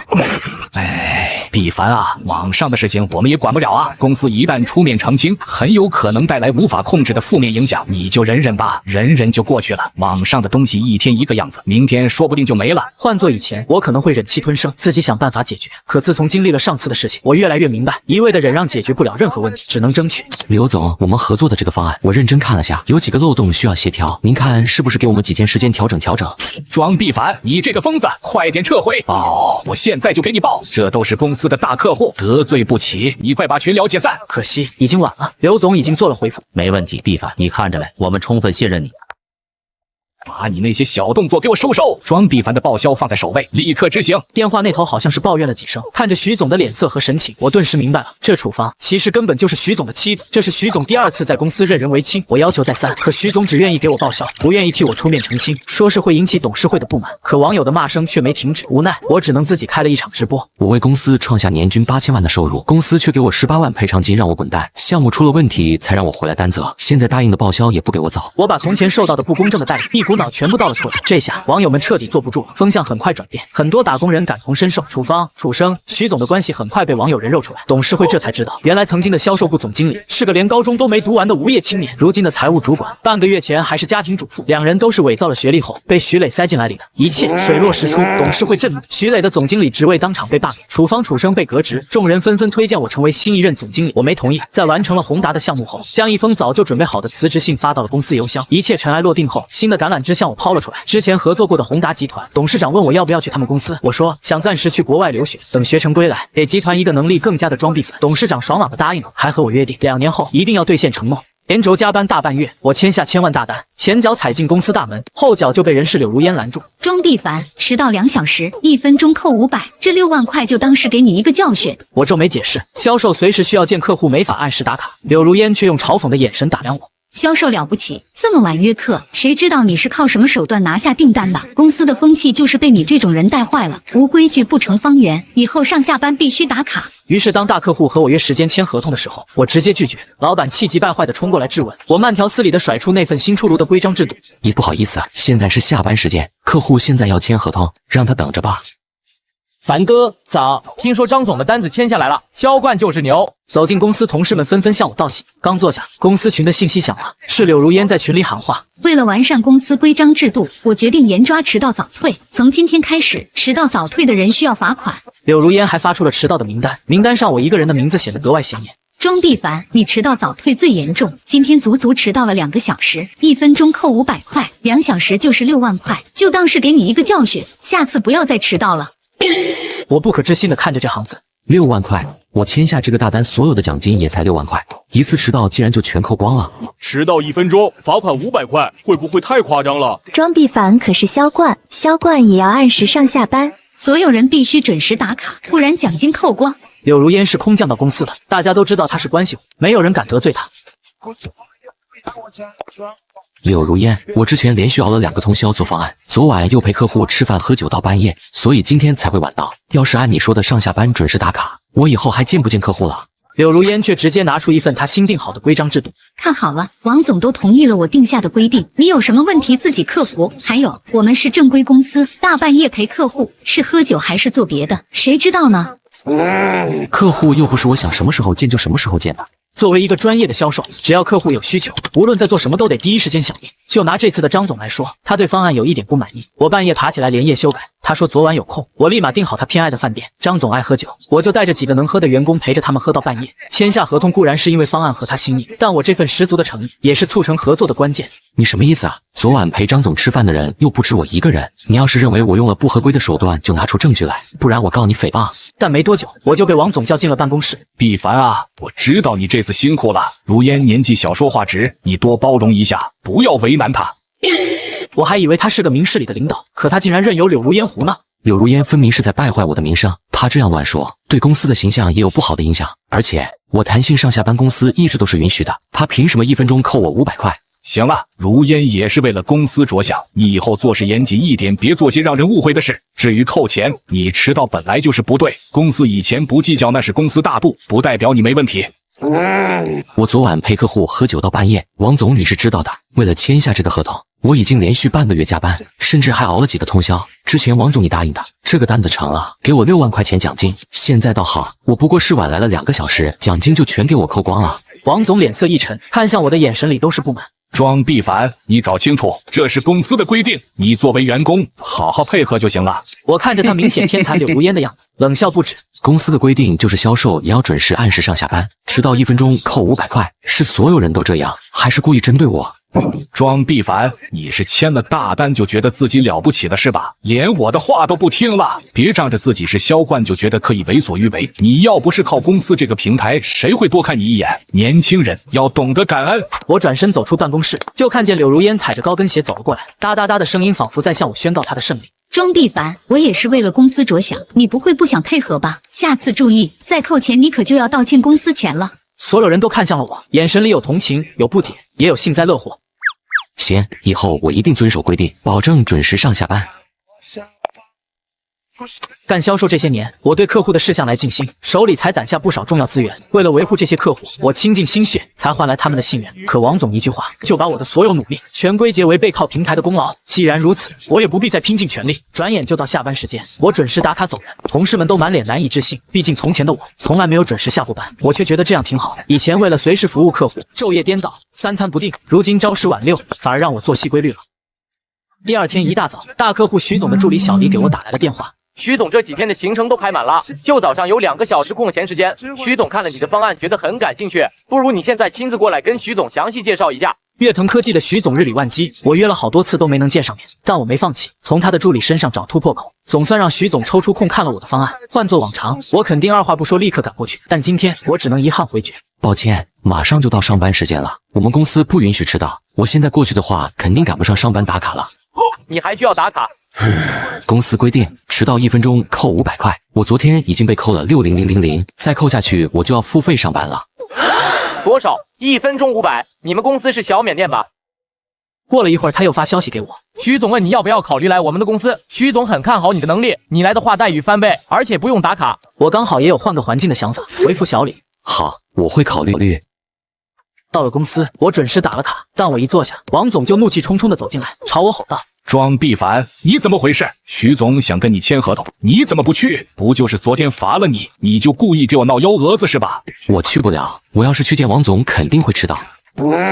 迟到就迟到，怎么能耽误签合同？你连轻重缓急都分不清。你现在立即去见徐总，就算是跪下来也要求徐总再给你一次机会。我直接将柳如烟的制定的新规则亮出来。我是在按规章制度办事，你昨天才说让我一定要遵守规定，绝对不能迟到早退，我当然要遵守规则。王总表情僵住，咬牙切齿地说道：“行，你早上去不了，那晚上总行吧。你再跟徐总助理约个时间，就今天晚上一定要把合同签下来。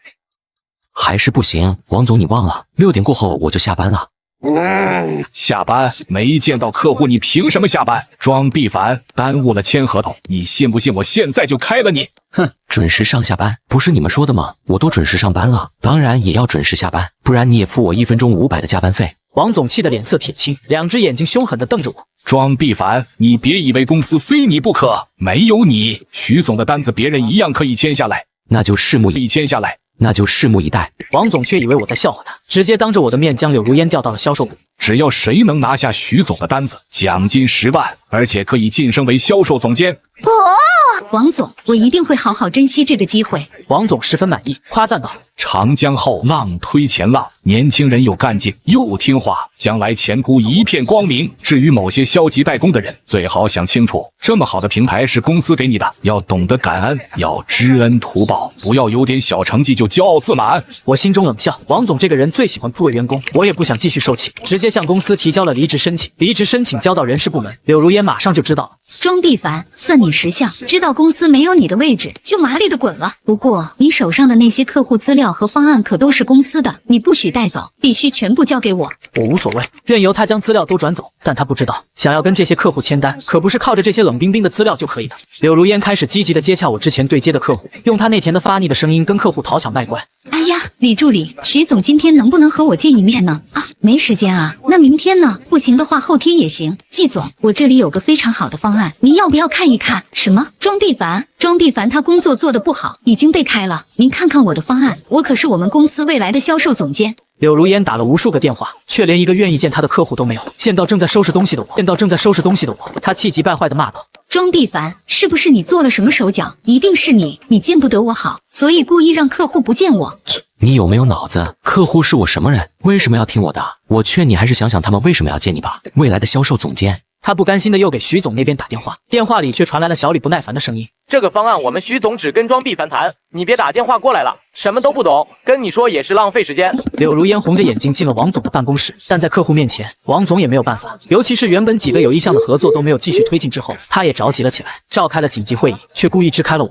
装逼烦，你没事就去给大家买咖啡吧。我没说什么，等我买完咖啡回来，就听到办公室里传来了王总的怒骂声。怎么回事？你们都是干什么的？这么多人连一个装逼烦也比不上，一个单子都没有，公司养着你们这些废物有什么用？我透过玻璃看到大家都低着头，脸色十分难看。王总也意识到自己说的太过，缓和了语气。想必你们知道，很多客户我最近都没让装逼烦去跟了，这是特意给你们机会。缓和了语气。想必你们知道，很多客户我最近都没让装逼烦去跟了，这是特意给你们机会，但你们自己也要争气啊，努力。要是谁能把装逼烦的客户撬过来，谁就能坐上销售总监的位置。我看着王总给销售部的同事们画大饼，嘴角泛起冷笑。他打压我，的确是想给别人机会，但这机会恐怕只会留给柳如烟。果然不出我所料，幻影科技的订单就被王总给了柳如烟。幻影科技是我们最大的老客户，和我们公司的合作已经很稳定，只要不出大的差错，谁去交接都可以。这也是王总不怕我摆烂的原因。转眼就到了和幻影科技公司签约的日子，柳如烟还刻意到我面前显摆。装逼烦，看到没？没有你，我们一样不缺客户，以后销售部就是我的天下，我一定会成为公司新的销冠。都不用细想，就知道他用的是我之前的方案，估计除了改名字，其余都没有改动，所以他多半也没注意这个方案的日期已经是1周前了。1周前幻影科技的要求还和以前一样，但之后他们做了业务调整，所以对于我们的合作要求也跟着有了变化。这件事公司通知了整个销售部，柳如烟要么是没放在心上，要么就是压根没注意。我看着柳如烟以销售总监的身份，热情地迎接他们进了会议室。幻影客户公司的白总还很意外地看向我。销售总监竟然不是装逼烦？当然不是他，他又没什么能力，整天就知道摸鱼。现在销售部由我负责，我马上就是我们公司的销售总监了。我看了一眼时间，6点整，刚好下班。我收拾好东西，正要离开，就见会议室的门打开，王总从里面冲了出来。装逼烦，你怎么回事？方案怎么没有按照客户的要求改好？这不是他的方案吗？让他改啊！你现在立马给我把方案改好！我指了指时间，王总脸色一变，忍着怒火说道：行，我附加班费，1分钟给你500块，总行了吧？哼。恐怕不行啊，因为我已经离职了。王总看着我手里的离职报告，瞬间变了脸色，大声质问道：离职？我什么时候同意你离职了？柳如烟目光心虚的闪了闪，开口道：“王总，你不是早就开不惯庄必凡了吗？他最近可是一个单子都没签，也不去见客户，只知道摸鱼。公司要这种人干什么？所以他一提出离职，我就让王总你签字批准了。”我什么时候？王总的脸色突然一沉，生气地问柳如烟：“那天你让我签的那份离职申请是庄必凡的，你怎么不说？”我说了呀，说了是销售部的同事，你自己说销售部都是废物，随手就签字了，你还说让他交接好，用最快的速度滚蛋呢。哼，王总，我的工作已经全部交接完了，我可以走了吧？幻影科技公司的白总面色不愉地对王总说道：“庄必凡走了，我们的方案怎么办？你们这位新来的销售总监连我们公司的基本情况都不了解，我们要改方案是你们也不放在心上。既然如此，我们跟贵公司的合作也没有必须继续下去了。”王总一边安抚客户，一边还不忘对我说道：“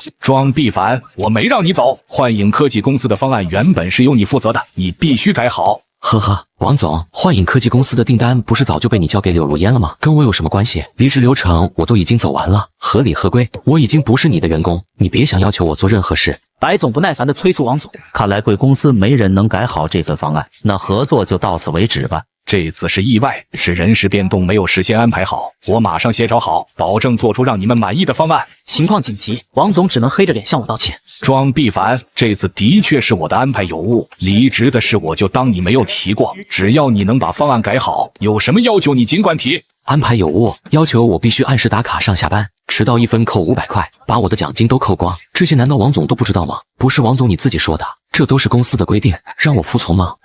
这是什么狗屁规定？迟到1分钟就要扣500块，简直闻所未闻。难不成以后我们找贵公司的销售谈合作还要注意上下班时间？那既然如此，现在已经是下班时间，我们就不打扰了，告辞。等白总几人走后，王总竟然气得直接给了柳如烟一巴掌。你不是说方案绝对没问题的吗？现在好了，最大的客户没了，以后就等着喝西北风吧。柳如烟捂着脸被打红的脸，瞪向我：“是他，是庄必凡害的，他故意做了假方案，搅黄我们和幻影科技的合作。”方案都在你手里了，你自己没看出问题来怪谁？哦，你不会压根就没看我做的方案吧？柳如烟愣了一下，心虚的反驳我：“我只是一时忘了而已，我又不是故意的，你为什么不提醒我？我看你就是见不得我好，也见不得公司好。王总说的对，你就是只养不熟的白眼狼。”够了！王总吼了他一句，目光阴沉的看向我：“庄必凡，我再给你一次机会，留下来，之前的事就都算了，奖金我会补给你，销售总监的位子也是你的。”王总，你明明说……王总狠狠地瞪了他一眼，他才不甘心地跺了跺脚，冲我吼道：“庄必凡，你别得意，销售总监一定是我的，我就不信你真的想走。公司离了你不会有任何问题，而你离了公司就什么都不是了。”那就走着瞧呗。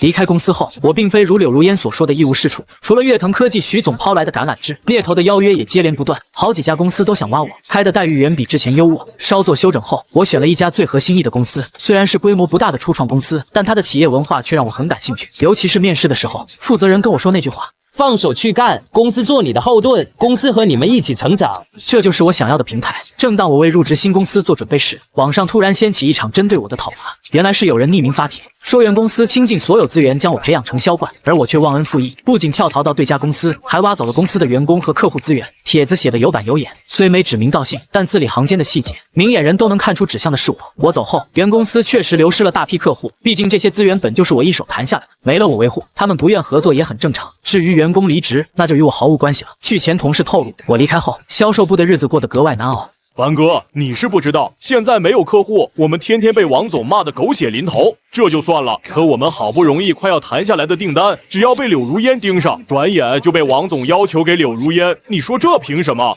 因为王总的不公平对待，同事们无法忍受，纷纷提出了离职。可柳如烟却在网上倒打一耙，将责任全都推到了我身上。这个姓庄的小碧池，在公司就抢同事的客户，搞职场霸凌，欺负同事。公司培养他这么久，他拍拍屁股走了走算了，竟然还挖公司的客户，人品低劣。其他公司招人的时候可要擦亮眼睛，千万不要招到这个姓庄的，名字首字母是 BF 的人。这事闹得沸沸扬扬，连我即将入职的新公司都收到了风声。就在我以为他们可能会打消录用我的念头时，新公司却发来让我按时入职的消息，一股暖意涌上心头。我暗下决心，必须在入职前彻底了结这桩麻烦。我直接起诉了柳如烟，控告他传播不实谣言，对我造成了身心损害。起初柳如烟还嘴硬，辩称帖子没指名道姓，直到我拿出铁证，我冒充他的粉丝讨伐，截下了他私聊时连名带姓辱骂我。的记录。这个小碧池就是我们公司的装逼凡，现在他走了，但是之前我们很多同事都被他欺负过，而且他笼络客户的手段也很脏。那些幻影科技公司的徐总知道吧？点名只要装逼凡，他们之间肯定有猫腻。还有星辰科技公司的张总，就前段时间还给了装逼凡一个大单，那可是装逼凡用见不得人的手段换来的。我们公司就是看不惯他这个行为，所以扣了他的奖金，结果他转头就背叛了公司。记住要跟你们身边的人说，千万不能招这种忘恩负义的人。在他的引导下，网友也扒出了我即将入职的新公司，他们甚至跑去新公司投诉，让他们不能招我，不然就要抵制他们。我有些愧疚，也担心新公司会对我有所顾虑，可新公司官方号却站出来维护我，还为我澄清。清者自清。据我们调查，庄碧凡是一位非常优秀称职的员工，我们非常欢迎他加入我们公司。我起诉柳如烟的消息传出来之后，事情也开始渐渐反转，以前一些合作过的客户也陆陆续续出来帮我作证。庄碧凡是一个可以为了工作拼命的人，他负责认真，能力出众，我们不跟这样的人合作，跟谁合作？造谣我们公司老总和庄碧凡的相关证据，我们已经在收集了，到时候一定会起诉。造谣的人就等着瞧吧。同事们更是纷纷站出来为我说话。凡哥才没有欺负同事，我们好多新来的同事都受过他的帮助，他是一位非常优秀的前辈。说他挤压同事的生存空间，这更是无稽之谈。销冠可不是靠抢订单就能抢来的，那些会说可以的自己去抢一个试试看。也有人受害者站出来指证柳如烟，柳如烟才是那个欺负别人的人，在公司就跟个大爷一样，什么都让我们做，还指使我们给他买饭买咖啡，但从来不给钱。要不是因为他是老板带来的关系户，谁会这么惯着他？我也将之前柳如烟抓我迟到的事放到了网上，当时我就觉得不合规，所以从一开始我就录音了。听到录音，网友瞬间炸锅了，迟到1分钟500块，比缅北还黑啊！他们是哪家公司？确定是正规公司？又是巨额罚款，又是关系户，还搞职场霸凌，监管部门得好好查查这个公司才行啊！柳如烟的造谣风波把原公司推上了风口浪尖，王总站出来解释，言语间却全是对柳如烟的偏袒。这下万能的网友坐不住，顺着蛛丝马迹深扒，竟扒出个炸裂真相：柳如烟根本不是王总什么亲戚，而是他的情人。别说吃瓜网友，我和前同事们都惊掉了下巴。王总年纪大，长得丑，还是个地中海，柳如烟未免也太不挑了。更让我们没想到的是，在老家的王总太太也知道了这件事。前同事现场转播，王总太太从老家直接杀到公司，王总在一边吓得瑟瑟发抖，根本不敢帮柳如烟说话。从王总太太的怒骂里，大家才知道柳如烟确实是老家远房亲戚。王总当初说小姑娘不容易，要顺手提携，谁成想柳如烟做出这么大的牺牲，肯定是要求回报的。可王总的钱全被太太攥着，他拿不出钱，